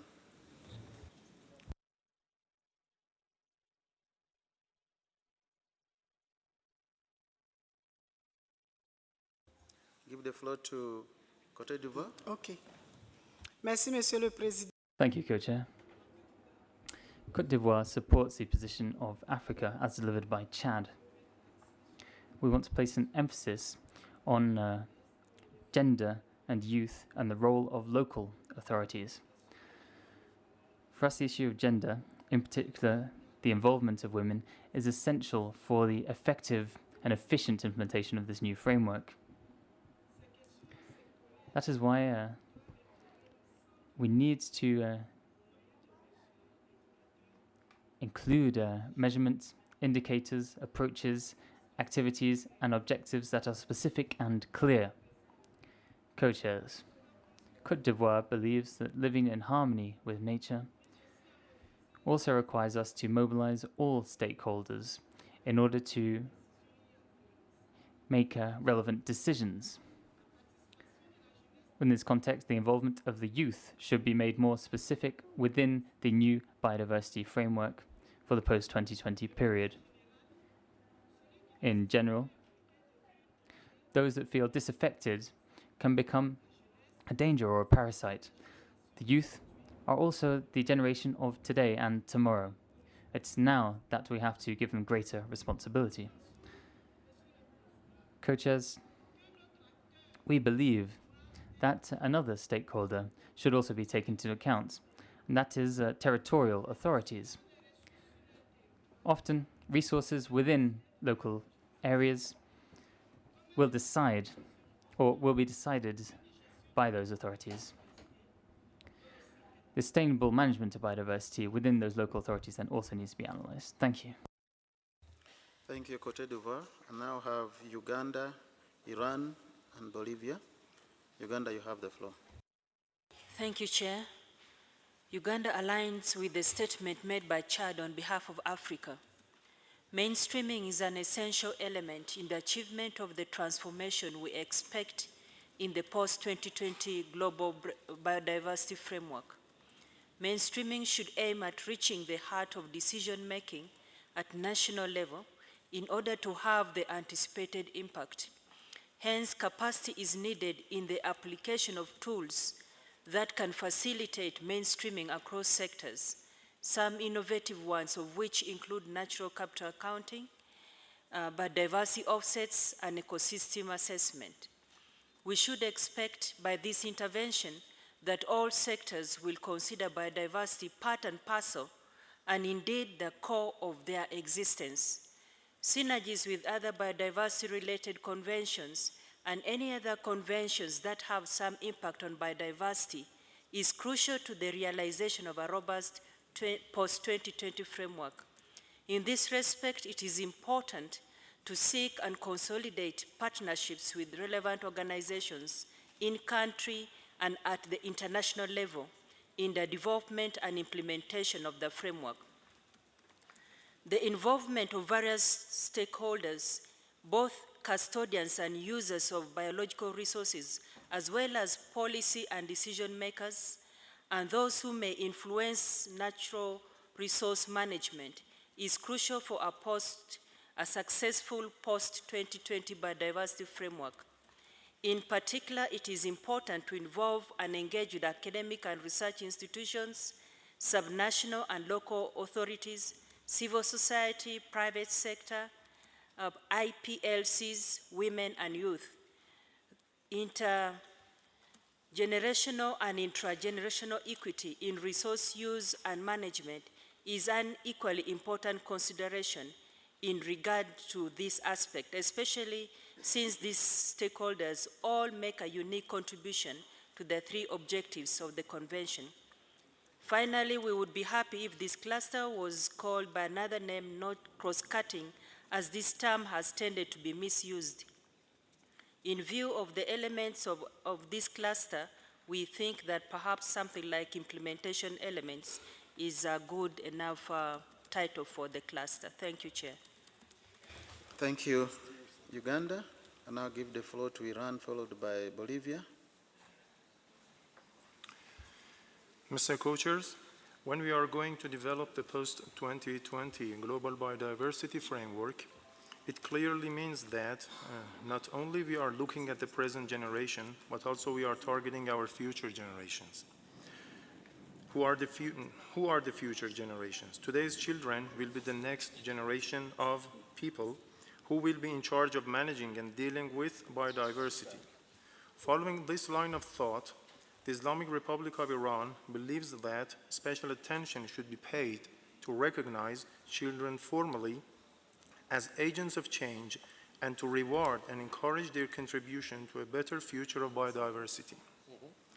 This should be clearly reflected in any mainstreaming effort towards sustainable use and conservation of biodiversity. In this regard, an ego-to-eco approach is suggested as it teaches not only adults but also children on how to think instead of what to think. The importance of moving from an ecosystem logic, which focuses entirely on the well-being of human only, to an ecosystem awareness that emphasizes the well-being of the whole looks essential. Any mainstreaming based on the ecosystem approach secures biodiversity and its uncountable benefits for the current and future generations and achieving the 2050 vision. Thank you, Co-Chairs. Thank you, Iran. Now give the floor to Bolivia. Thanks, Mr. Co-Chair. The plurinational state of Bolivia would like to share the following comments in relation to Cluster 4. Mainstreaming of biodiversity certainly is, in our view, a key cross-cutting issue, yet it is also a path to achieve transformative change. Accordingly, we believe that the post-2020 framework should reflect these two perspectives. On this issue, Bolivia would like to point out that mainstreaming needs creative and integral means of implementation. Accordingly, tools to be used and developed for fostering mainstreaming will require more than economic measures and incentives.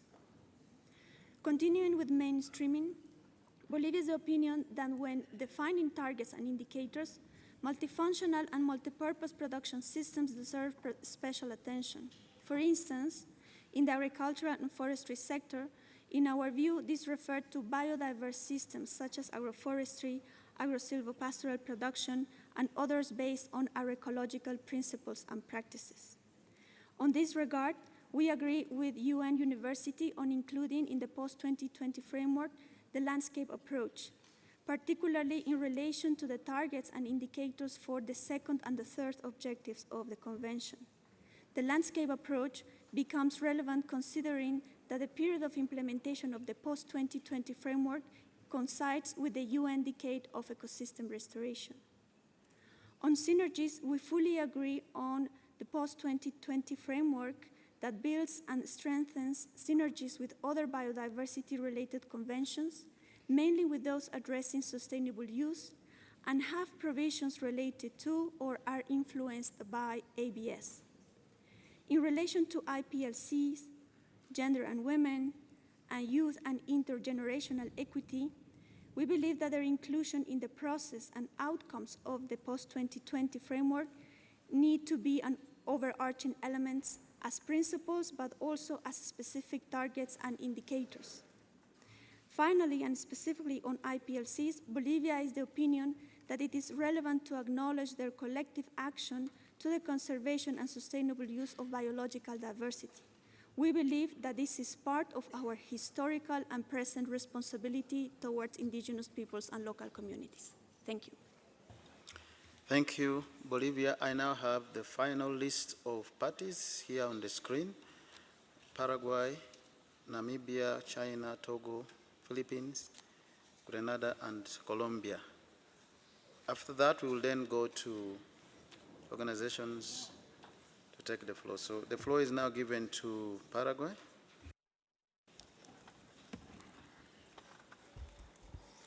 Gracias, Chair. Thank you, Co-Chair. Since this is the first time I'm taking the floor, I would also like to thank you and the Secretariat for this magnificent meeting and for the documents prepared for it. On Cluster 4, Paraguay, would like to say that document says that for the post-2020 biodiversity framework to be successful, indigenous peoples and local communities, women, the youth, subnational authorities and local authorities, civil society, and the private sector all need to take part in its development and implementation. So in this regard, I'd like to say that a fundamental group in the sustainable use of biodiversity, which should be part of the solution and should be mentioned within this document, is farmers. They carry out activity very affected by phenomena such as climate change and the degradation of natural resources. In particular, with growing global population and the imperative need to produce more and more food, and much more food than what is produced at present in order to meet the needs of humanity in 2050. And this is according to reports drafted by the FAO. So in the framework, we want this to be as inclusive as possible, take into account all factors and all stakeholders if we really want to achieve the objectives set out. A number of negative effects have been noted, but at the same time, there are a number of positive examples within the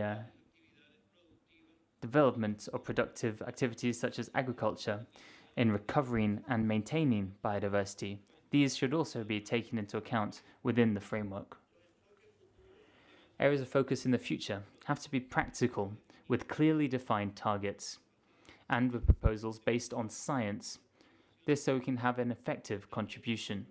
It's also important to take into account synergies with other agreements and treaties, not just with those of an environmental nature, even those relating to trade, for example. It's only if we move towards a more just and balanced trade with regards to the use of raw materials can we really think about the effective protection and preservation of biodiversity. Thank you very much. Thank you. Paraguay, Namibia. Thank you, co-chairs. Namibia supports the views expressed by Chad on behalf of the African group. On mainstreaming, there could be inclusion not only of environmental impact assessment, but also global environmental risk analysis and safeguard measures to ensure safe use and conservation of biological diversity, with the two protocols to ensure safeguards and benefit sharing. In addition, to ensure knowledge sharing and building of expertise to support the three objectives of the Convention, Namibia recommends a strong input and emphasis on education and training to mainstream potential actions to be developed under the post-2020 framework. In this vein, we call on all stakeholders, both at the national and global level, to ensure the inclusion and participation of academia, namely universities and research institutions, with strong emphasis on degree programs and clearly structured informal education program mainstreamed across sectors to support the implementation of the post-2020 biodiversity framework. Co-chairs, even though communication and knowledge management are captured under Cluster 2, Namibia sees the two issues as thematic and cross-cutting issues, which should also be reflected under Cluster 4. Thank you, co-chairs. Thank you. Namibia, and I have China followed by Togo.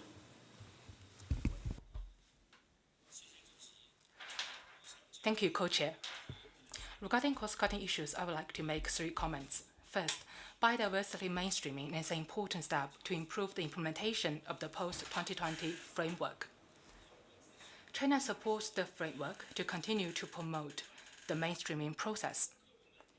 Relevant departments of the government should incorporate biodiversity conservation into their daily management, actively promote green development concepts, and promote green infrastructure construction, investment, and finance that are green, low carbon, circular, and sustainable, which should strengthen the contribution of biodiversity to human well-being and achieving high-quality green development. Second, strengthening synergies will help to enhance the implementation of the framework. China advocates strengthening the synergies among the biodiversity-related conventions on the premise of respecting the respective legal mandates and independence of biodiversity-related conventions.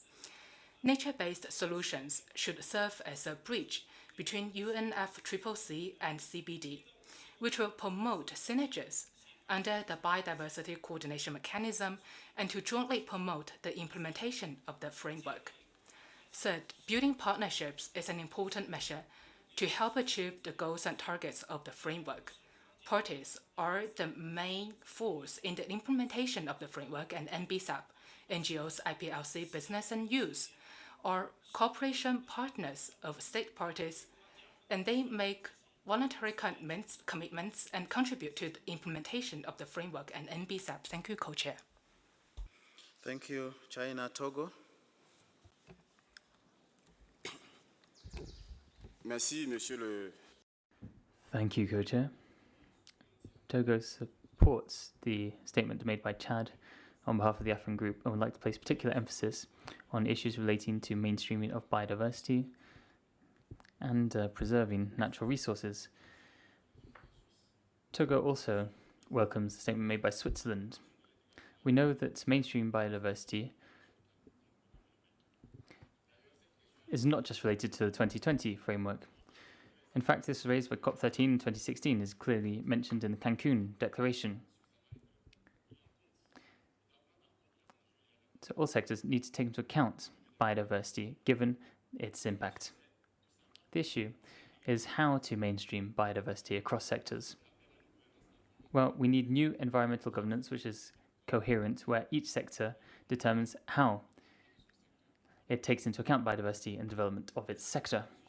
For this, Togo suggests that appropriate indicators be developed in the framework in order to measure the level of mainstreaming of biodiversity. By 2030, we will look at a certain number of the Sustainable Development Goals, and this will have a high impact on biodiversity, in particular in developing countries, and in particular if measures are not taken to limit its impact. That's why Togo suggests that relevant tools be developed with research centres to assess how biodiversity can be taken into account by other sectors. We propose particular emphasis be placed on the role biodiversity played in GDP. Until now, the contribution to biodiversity to national GDP is very limited. Ecosystem services and other environmental services are not taken into account in GDP calculations. So this does not give biodiversity its full place within the definition of national priorities. But biodiversity is essential for our life, and therefore its value should be at the level of its true contribution to the value of a country. We also suggest that objective tools be developed within the Cluster 4 to help parties to better mainstream natural resources in terms of their national accounting. We need to take into account the true value of biodiversity so as we give greater importance to the preservation and valuing of biodiversity. Thank you. Thank you, Togo. Now give the floor to Philippines, followed by Grenada. Thank you, Mr. Co-Chairs. The Philippines lends its support to the statements made by the other ASEAN member states, Malaysia on promoting mainstreaming in the ASEAN region through their hosting of the ASEAN Biodiversity Conference in March 2020, Singapore in stressing the important contribution of cities and subnational governments to demonstrate mainstreaming, and Indonesia in giving emphasis on partnership and synergies as critical part of the post-2020 framework. In addition, we would like to state our delegation's experiences in dealing with the mainstreaming issue tied up to resource mobilization and sustainable financing, and in implementing biofuel in our country. And it is our aim to capture those learnings into a concrete suggestion for Cluster 4 in this manner. To realize the mainstreaming of biodiversity across several sectors, it is important that development, financing, and mobilization of resources factor in biodiversity mainstreaming considerations.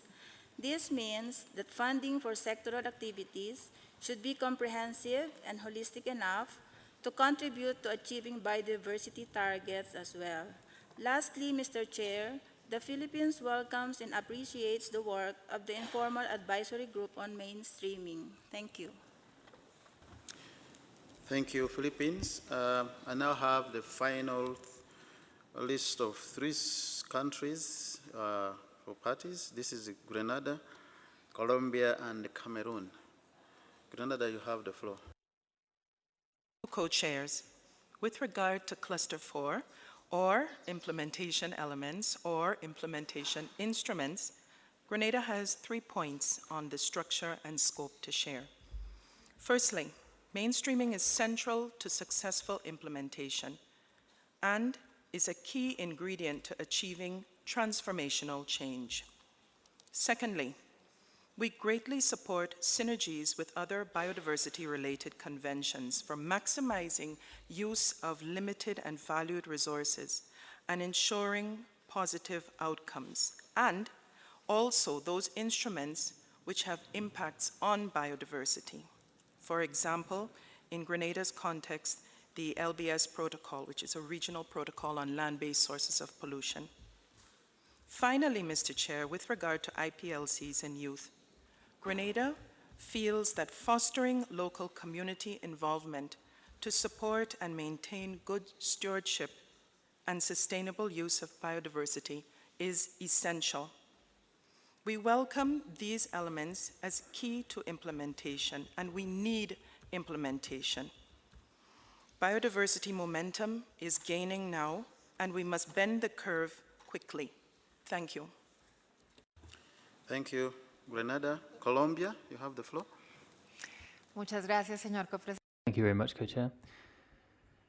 On ensuring the comprehensive implementation of the framework, it's essential to adopt a series of principles which guide decision-making at national and local level.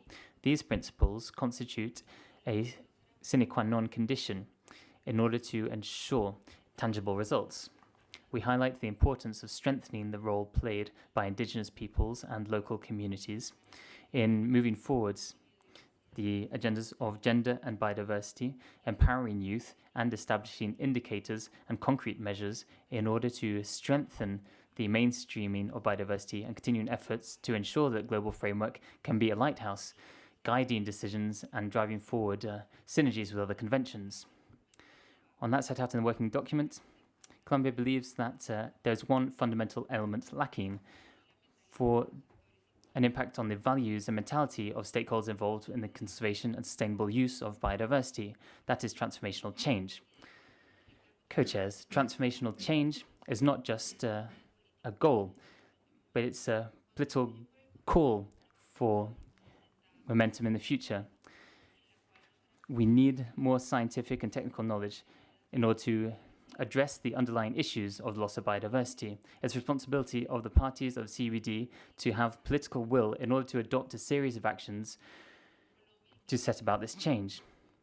Colombia calls on parties to include transformational change as set out by IPBAS and use this as a basis for work to adapt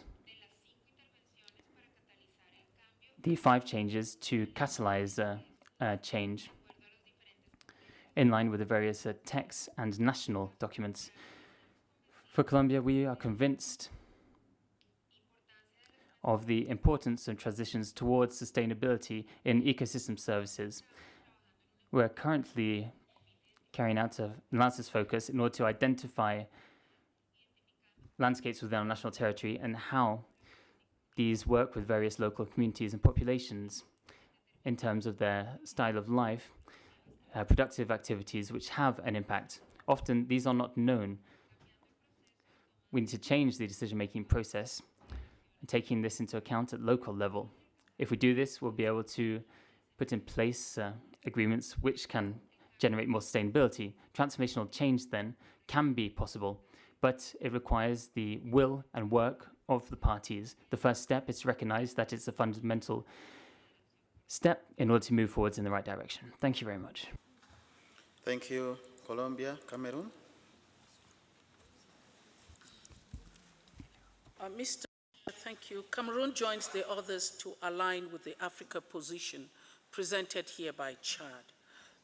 Mainstreaming constitutes a key element and approach in addressing the key driver of biodiversity loss, land use change, as has been highlighted by most of the scientific assessments and the findings. Though classified as a cross-cutting issue, we recommend that a specific target on mainstreaming is required and will be crucial. This will be consistent with previous COP decisions and orientations on key sectors that have been a focus of our discussions. On synergies, we remain convinced that the development of the post-2020 framework provides a great opportunity to define a global approach of integrating all biodiversity issues from biodiversity-related MEAs and beyond. We have carried out extensive discussions on synergies and have key recommendations proposed on areas of synergies both at global and national levels. If our national NBSAPs are to constitute key frameworks for interventions at national levels, we need to provide a clear orientation and guidance at a global level with the implication of all the MEAs involved. We think we have not heard much, Mr. Chair, directly from the MEAs at this meeting, but are aware of the great work the co-chairs and the secretariats are doing.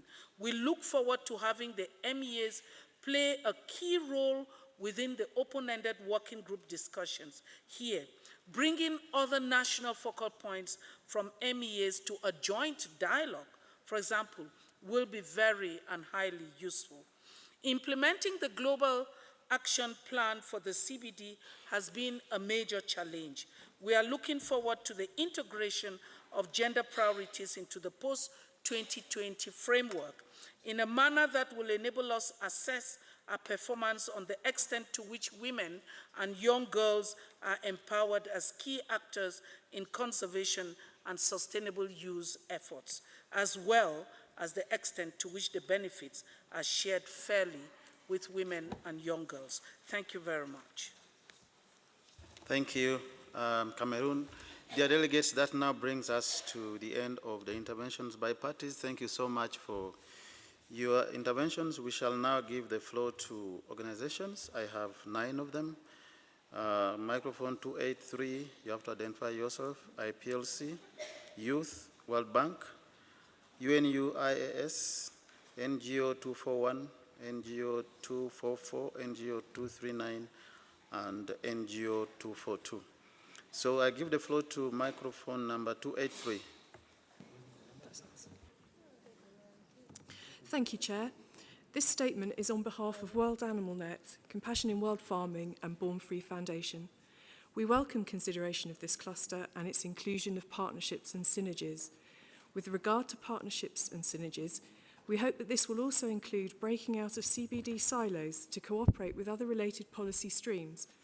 We already heard of the existing work of FAO in this regard. Another example is the World Organization for Animal Health, which leads work on international animal health and welfare standards, including guiding principles for animal welfare, which have been adopted by its 182 member countries. Clearly, animal health and welfare plays an important role in the protection of animal species, as well as individual animals.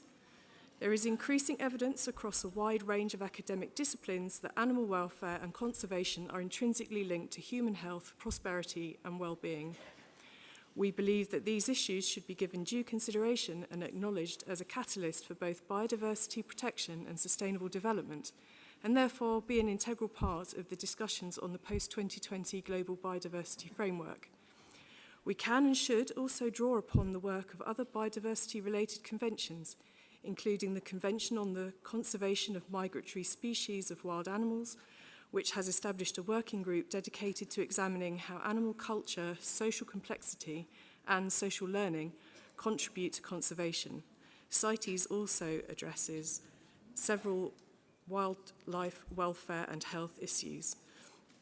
All too often, our focus on biodiversity leads to a type of groupthink, which focuses on the big picture of species, without sufficient recognition of the importance of individual animals and their health and welfare, despite the fact these are sentient beings, and the fact that the whole is made up of individuals.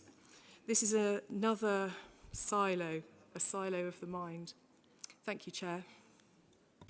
Thank you. If I got it right, your organization is World Animal Welfare. And now I'll give the floor to IPLC. Thank you, Mr. Chair. The IFB welcomes the recognition of the importance of mainstreaming biodiversity into other sectors, as well as wider societal participation and increased partnerships in the development and implementation of the post-2020 Global Biodiversity Framework. However, the global nature of our biodiversity crisis means that a more democratized and holistic approach to governance of our environment is needed in achieving the objectives of the Convention. Furthermore, the perpetual link between nature and culture needs to be reflected in the post-2020 framework. We therefore invite parties to acknowledge the centrality of IPLCs in the whole process, most especially as partners and models for the achievement of the 2050 Vision for Living in Harmony. This entails ensuring the full and effective participation of IPLCs, women, youth, and other sectors. This also means that our role and contributions should be more appropriately embedded in Cluster 1. Additionally, in relation to document CBD/WG 2020/1/3, the combination of the two approaches mentioned in paragraph 20A will strengthen this. To facilitate these proposals, we suggest several interconnected elements and principles as cross-cutting themes. First, traditional knowledge is as important as other cultural traditions, including sciences, in achieving the 2050 vision for living in harmony with nature. Nature-based solutions work with the application of cultural intelligence and innovation, which are features of indigenous knowledge and local knowledge. As such, the close link between nature-based solutions and culture-based solutions should be recognized and promoted. Additionally, the mainstreaming of traditional knowledge, particularly in policy formation, science and technology, educational curricula, and the transmission of ethical and cultural values can play a role in transformational change, as well as inspiring creative, meaningful actions. Another is that the realization and protection of key human rights both depends on healthy biodiversity and ecosystem services and contributes to the balanced achievement of all three objectives of the Convention.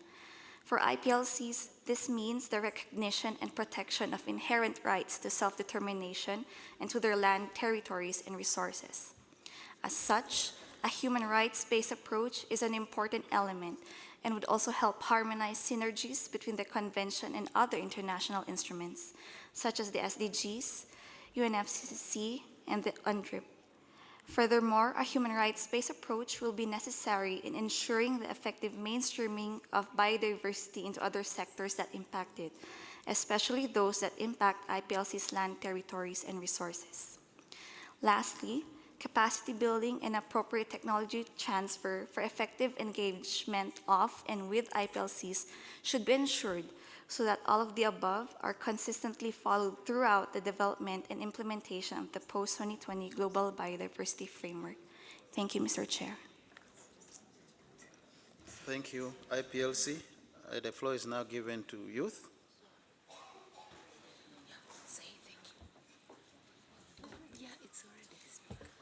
Thank you, Mr. Co-Chair. I am speaking on behalf of the Global Youth Biodiversity Network. We express our support for the statement made by our friends from the International Indigenous Forum on Biodiversity. Furthermore, we welcome the consideration of cross-cutting approaches and issues in ensuring a strong development and implementation of the post-2020 Global Biodiversity Framework. We would like to emphasize that the issues classified as cross-cutting are of equal importance as the other elements and should not be sidelined.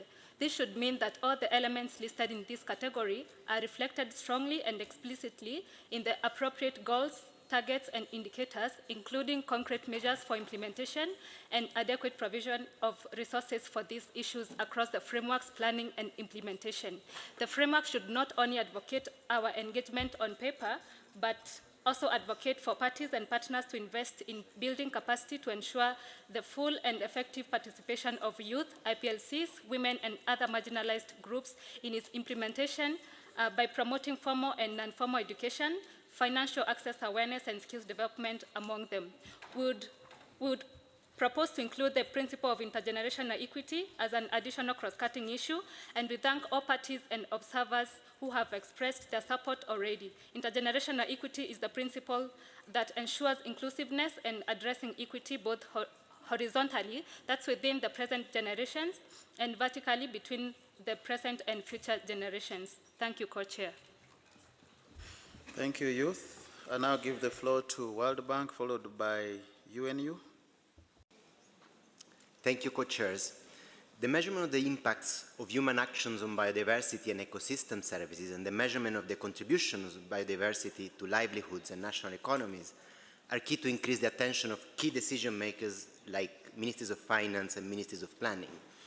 This will also be key to limit the scope for greenwashing and send credible signals to impact investors and the financial sectors to step into the resource mobilization challenge. There has been remarkable progress on remote sensing technologies, the development of ecosystem and economic modeling, and the development of standards for measurement of nature's contribution to the economy. Notable is the agreement on standards for natural capital accounting through the system of environmental and economic accounts managed by the UN. Finally, while we can be ambitious in terms of target setting for the post-2020 framework, we will need to improve our ability to measure what matters from a policy-making point of view. And whatever goals and targets we set for biodiversity and mainstreaming, there will always be room for improvement. So to paraphrase the youth, when man decided to go to the moon, it invested efforts in calculating the way to do that. So for this reason, we would like to suggest that the open-ended working group considers the following suggestions. One, include an explicit target for increasing the adoption of the measurement of the links between biodiversity, ecosystems, and human well-being for policy purposes, including, for example, through NCA, natural capital accounting approaches. And the second suggestion is to scale up the adoption of tools to assess the systemic impacts of policies on the environment, on biodiversity, and on people, particularly the most vulnerable. The bank is actively engaged on these areas and on furthering the development of these tools through our Global Program for Sustainability and WAVES partnership, and we look forward to continue this work with parties on this agenda. Thank you. Thank you, World Bank. UNU. Thank you, co-chairs. The United Nations University Institute for the Advanced Study of Sustainability, UNUIAS, will address the topic of mainstreaming under Cluster 4. We've been carrying out work on landscape approaches as an effective tool for mainstreaming biodiversity into other sectors. And on behalf of our own research projects and the over 250 members of the International Partnership for the Satoyama Initiative, including many CBD parties, civil society, IPLC, and other organizations working towards landscape approaches for biodiversity conservation and human well-being through sustainable use, and for which we serve as the Secretariat, we urge the parties to explicitly stress landscape approaches to mainstreaming biodiversity into other sectors in the post-2020 Global Biodiversity Framework. The reasons include that landscape approaches provide a conceptual framework to help parties identify and manage conflicts and trade-offs between various interests, including different ministries, for collaborative management of biodiversity and sustainable livelihoods. Involvement of planners and stakeholders from the agriculture, forestry, fishery, tourism, and other relevant sectors using landscape approaches can enhance mainstreaming of biodiversity with increased awareness of biodiversity and social responsibility, and that landscape approaches provide sustainable long-term co-management of productive landscapes and seascapes by various stakeholders across different sectors and levels to bring about transformative change. We would once again like to draw the parties' attention to the expert thematic workshop on landscape approaches that will be held in Kumamoto, Japan next week, where mainstreaming into other sectors will be an important topic of discussion. We look forward to submitting the workshop report as a contribution to the post-2020 process, and we ask the parties to take the outcomes into consideration in their negotiations. We'll provide more detailed input in writing. Thank you, co-chairs. Thank you, UNUIAS. Now I have NGO 241, followed by 244. 241, you have the floor. Thank you, Chair. I'm speaking on behalf of the Nature Conservancy, BirdLife, and Conservation International. The main drivers of biodiversity loss are the unsustainable activities and growing footprint of production and consumption.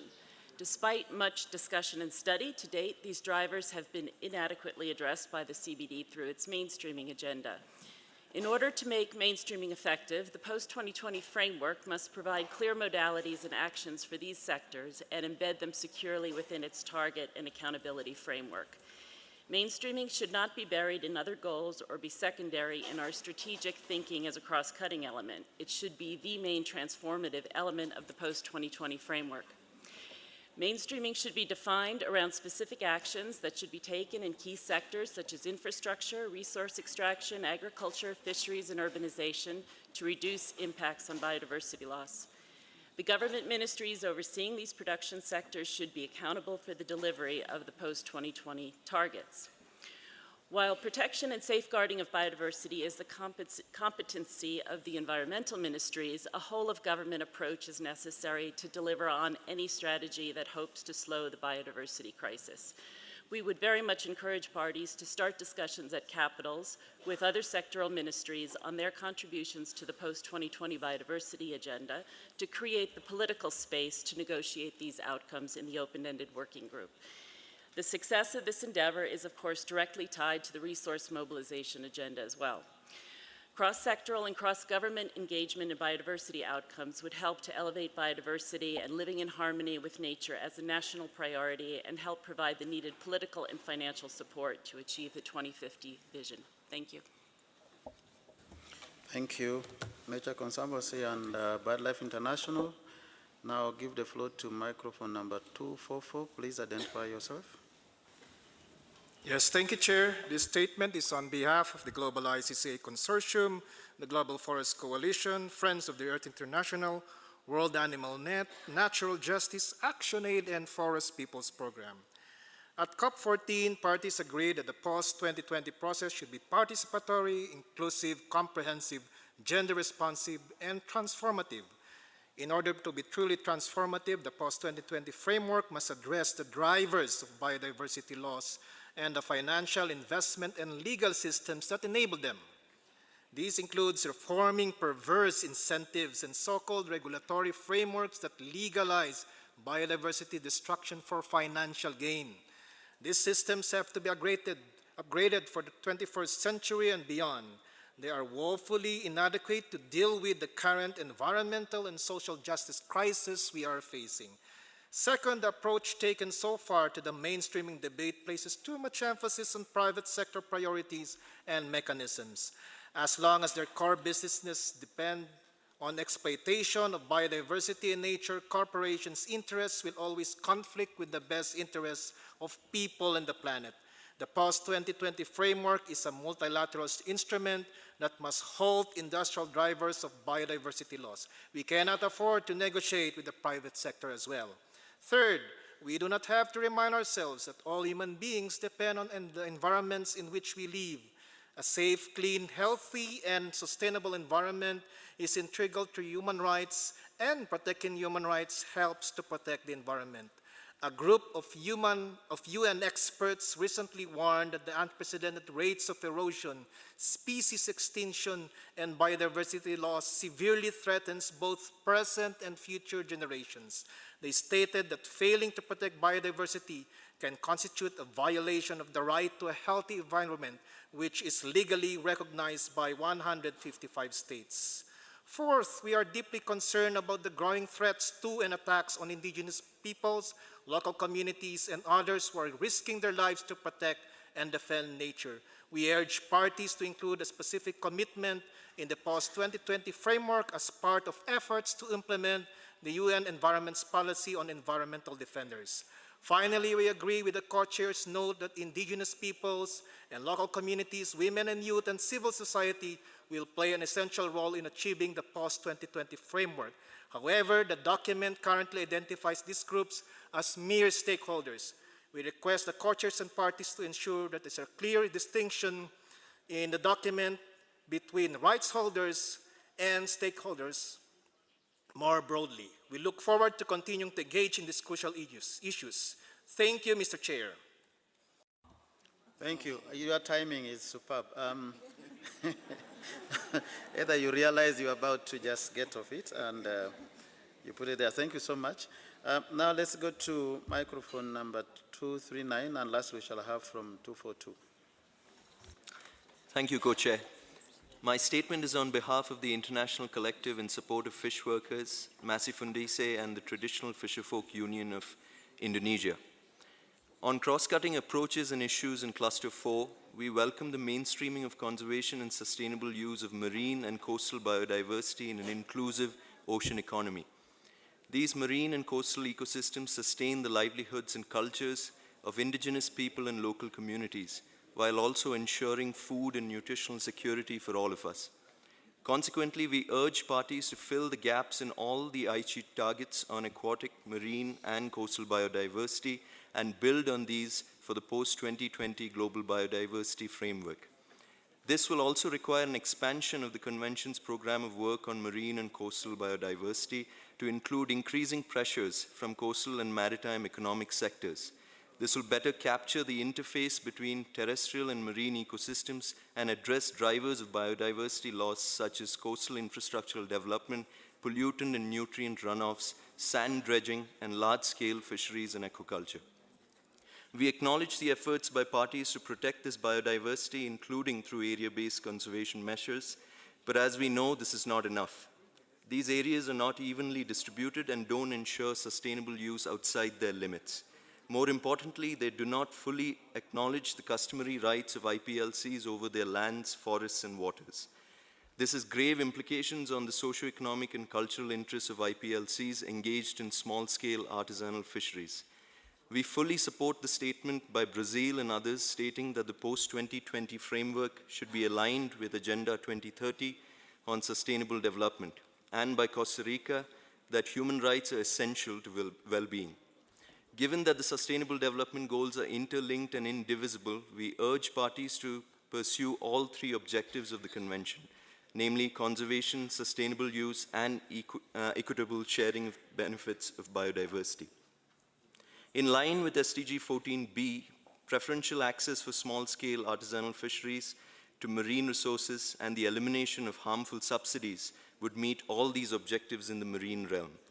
In the spirit of partnership and synergies between organizations and approaches, we would like to point out that the recognition of the traditional knowledge and practices of IPLCs in the text and decisions of the Convention are in consonance with the guiding principles of the FAO voluntary guidelines on securing sustainable small-scale fisheries, namely to respect existing forms of organization, traditional and local knowledge, and practices of small-scale fishing communities, including indigenous peoples and ethnic minorities, and to encourage their active, free, effective, meaningful, and informed participation in decision-making.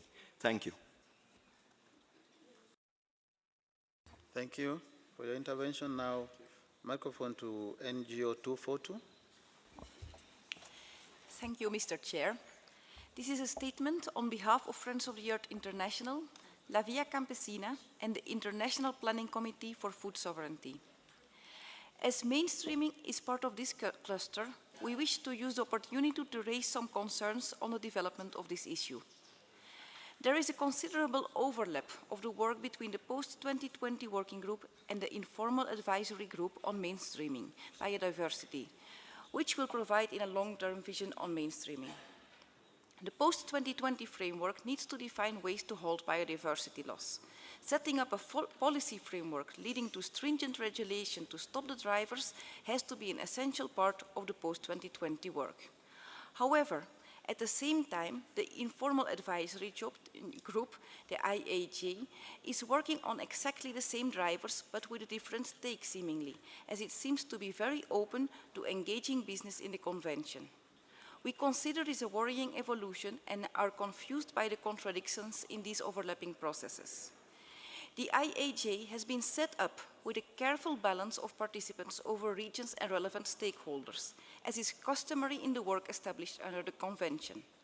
However, at the same time, an extended consultative network was set up, consisting of people who wished to be in the IAJ, but which was oversubscribed. The participants in the extensive consultative network are almost exclusively from developed countries and predominantly linked to corporations or their representing sectorial organizations.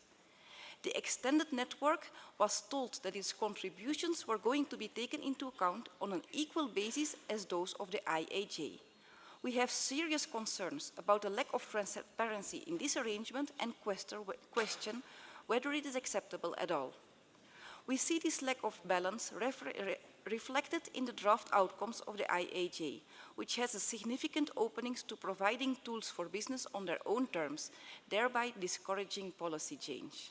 It is vital that the CBD does not simply invite business interests to set their own priorities.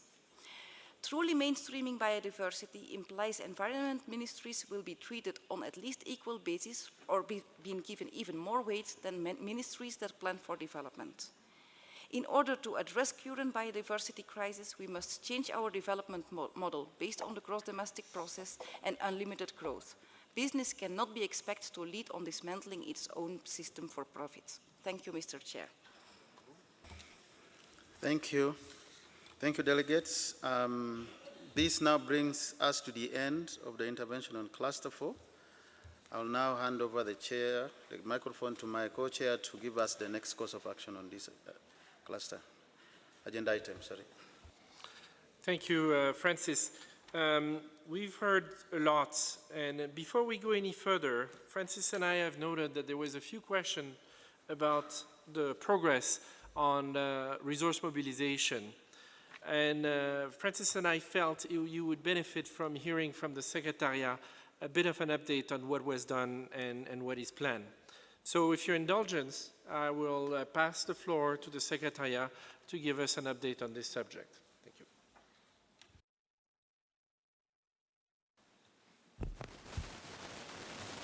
Thank you, Co-Chair. And yes, as requested, I'm pleased to provide an update on where we stand on in implementing Decision 1422 on resource mobilization, and also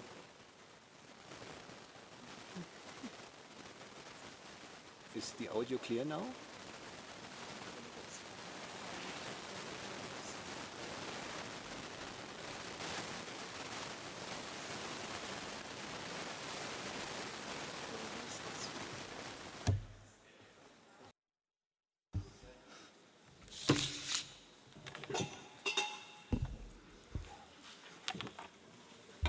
Sorry about this. So if the audio is better, I start again. So as I said, I'm pleased to provide an update on where we stand in implementing Decision 1422 on resource mobilization and anticipating the next agenda item that also includes the proposed process of developing the resource mobilization component. Now, as you will recall, the decision says that resource mobilization will be an integral part of the post-2020 global biodiversity framework. And in the same decision, parties also decided to initiate the preparations of this resource mobilization component at an early stage and in full coherence and coordination with the overall process. So this is what we're trying to achieve. Specifically in the decision, the Executive Secretary was requested to contract a panel of experts which shall then prepare pertinent analysis and reports for the consideration of the open-ended working group and, of course, of COP15 eventually. Now, I'm first pleased to report that the contracting of the panel is now underway with the financial support kindly provided by the government of Germany. And then if you look at the paragraph 15 of the decision, you'll see that the expert panel essentially has to deliver three large products. It is first a review of the experiences of achieving Aichi Biodiversity Target 20 and implementing the current strategy. So essentially an ex-post analysis, including an evaluation of the structure, content, and effectiveness of the strategy, and then also indicating gaps and the need for appropriate further action. Then the second product is an estimation of the resources needed for the implementation of the post-2020 framework. And the third product is a contribution, essentially draft elements of the resource mobilization component of the post-2020 biodiversity framework as a follow-up to the current strategy. Now, in achieving these three tasks, the panel also has to consider several aspects explicitly mentioned in the decision in subparagraphs E to H. For instance, to consider ways to strengthen the engagement of a wider range of financial and private institutions. Now, as you can imagine, the experts will have relatively little time in preparing these products. And at the same time, and as mentioned during the discussions under Cluster 2, a number of organizations and initiatives are already undertaking or sponsoring relevant work at global level. So I recall that explicitly mentioned were BioFin, TNC and Cornell University, the OECD, and the World Bank, but one could add others, such as, for instance, the assessment of the financial needs sponsored by the Coalition for Nature, or the Dasgupta review, which is supported by the government of the United Kingdom. Now, the Secretariat is liaising and consulting with these organizations and initiatives with a view to feed the results of their work into the work of the experts as soon as possible. So what we aim to achieve is a kind of informal early harvest that is even before the final products of these initiatives are publicly released. And I wish to express our appreciation to these partner organizations and initiatives to considering this. I should also mention, in light of the various interventions made under the last cluster and under cluster 2 on the linkages between the mainstreaming work and the resource mobilization work, that we in the Secretariat, of course, are also internally coordinating with the view to basically think from the same sheet, if you may. Now, the work on the first product expected from the experts, that is the ex-post assessment, could in principle be started immediately. However, the other products would presumably increase in quality if they were informed in turn by the emerging post-2020 framework itself. In particular, the assessment of the financial needs, which will depend on the overall framework and its degree of ambition. There is thus a certain rationale to stagger the work of the experts. In light of this, and bearing in mind the language of the COP decision, the Secretariat has also consulted on how to best package the work of the experts and when to best feed it back into the post-2020 process, including at the stage of thematic consultations envisaged by the co-chairs. As a result, we are envisaging an iterative and staggered process. As already reflected in the work program proposed by the co-chairs, it is proposed to organize a thematic consultative workshop on resource mobilization in January or February 2020, that is before the second meeting of the open-ended working group. This timing would allow the experts to prepare a draft on the ex-post assessment, the first task I mentioned, which could then provide a basis for the consultations among parties at the thematic consultations, and in particular on the need for appropriate action along the lines of the aspects mentioned in paragraph 15 of the COP decision. And that would then be a critical step towards the development of the resource mobilization component. And of course, the workshop would also provide an opportunity to the various initiatives mentioned above to present progress made in their work. And again, the government of Germany has kindly indicated that they are willing to finance the workshop and to host it. Now, the report of the workshop could then be considered by the open-ended working group at its second meeting, with a view to enable a deeper discussion on the resource mobilization component, and also to provide further guidance to the expert panel. And in addition, the second meeting is also supposed to make progress in developing the global biodiversity framework as a whole. And these two outcomes of the open-ended working group at its second meeting could then form the basis for the further work of experts on their other two tasks, that is, developing the financial needs assessment based on the progress made by the second meeting of the open-ended working group vis-à-vis the global post-2020 framework as a whole, and further developing the draft elements of the resource mobilization component based on the guidance provided by the second meeting.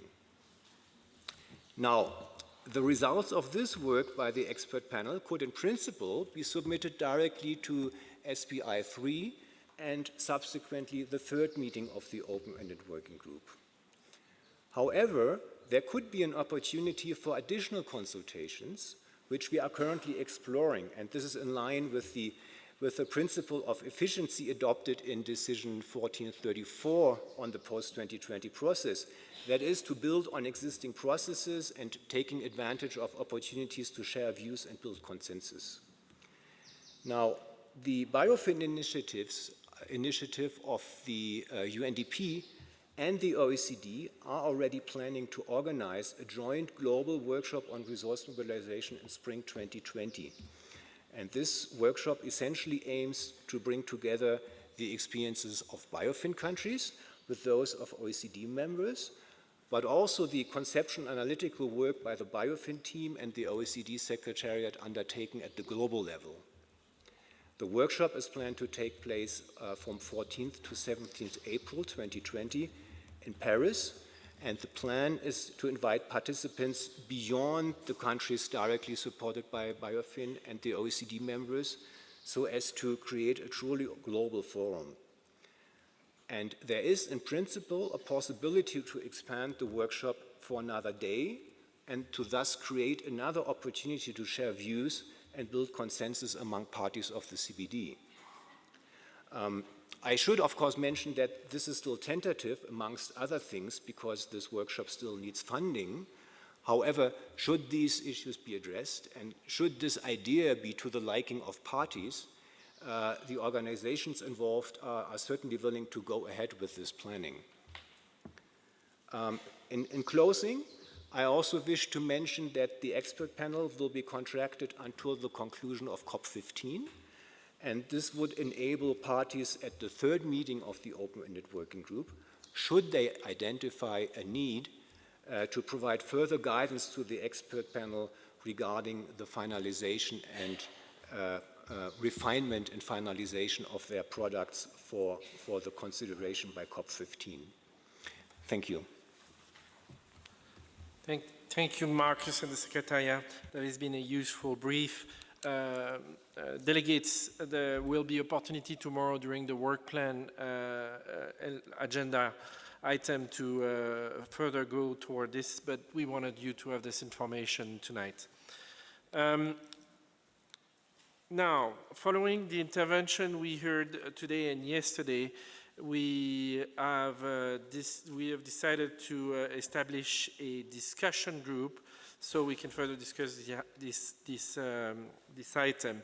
I will introduce the mandate that we've presented to the Bureau this morning for that working group. Essentially, the principle that we will ask this discussion group to adopt is to make reasonable efforts to achieve broad understanding. If there are different views on item, move forward and park the item. We will ask them to not get into a detailed discussion on specific targets. And we'll ask them to consider integration of the protocol as appropriate.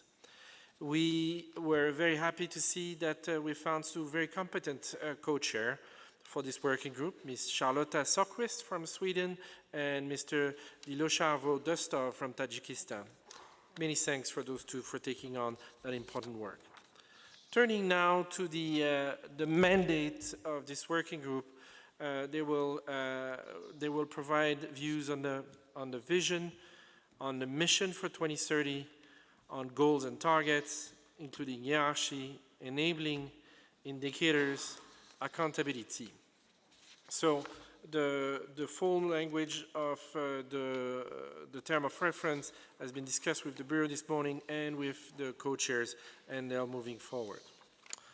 Now, I would like to give the floor to the Secretariat for a plethora of logistic announcements regarding a subject. Secretariat, you have the floor. Thank you, Co-Chair. Yes, I have quite a few announcements this evening.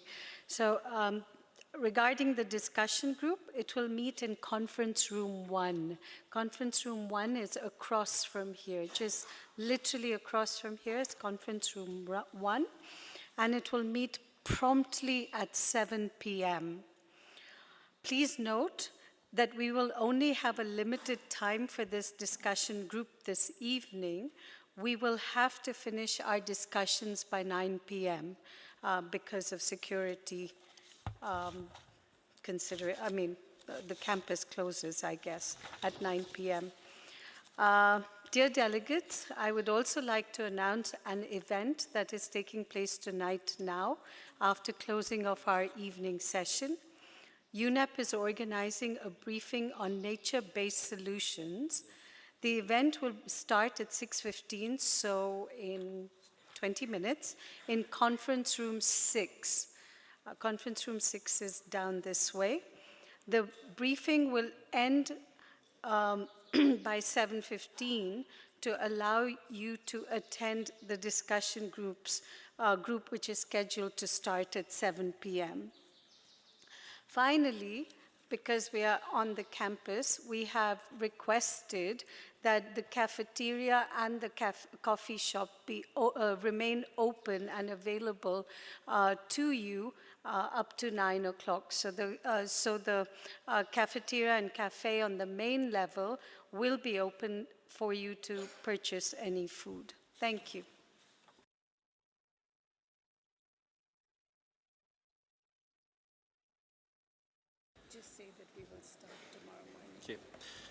Thank you. Delegates, this will complete our work for today. We will be reconvening tomorrow morning, starting sharp at 10 with agenda item number 5. Thank you very much. We'll adjourn the session. Good night.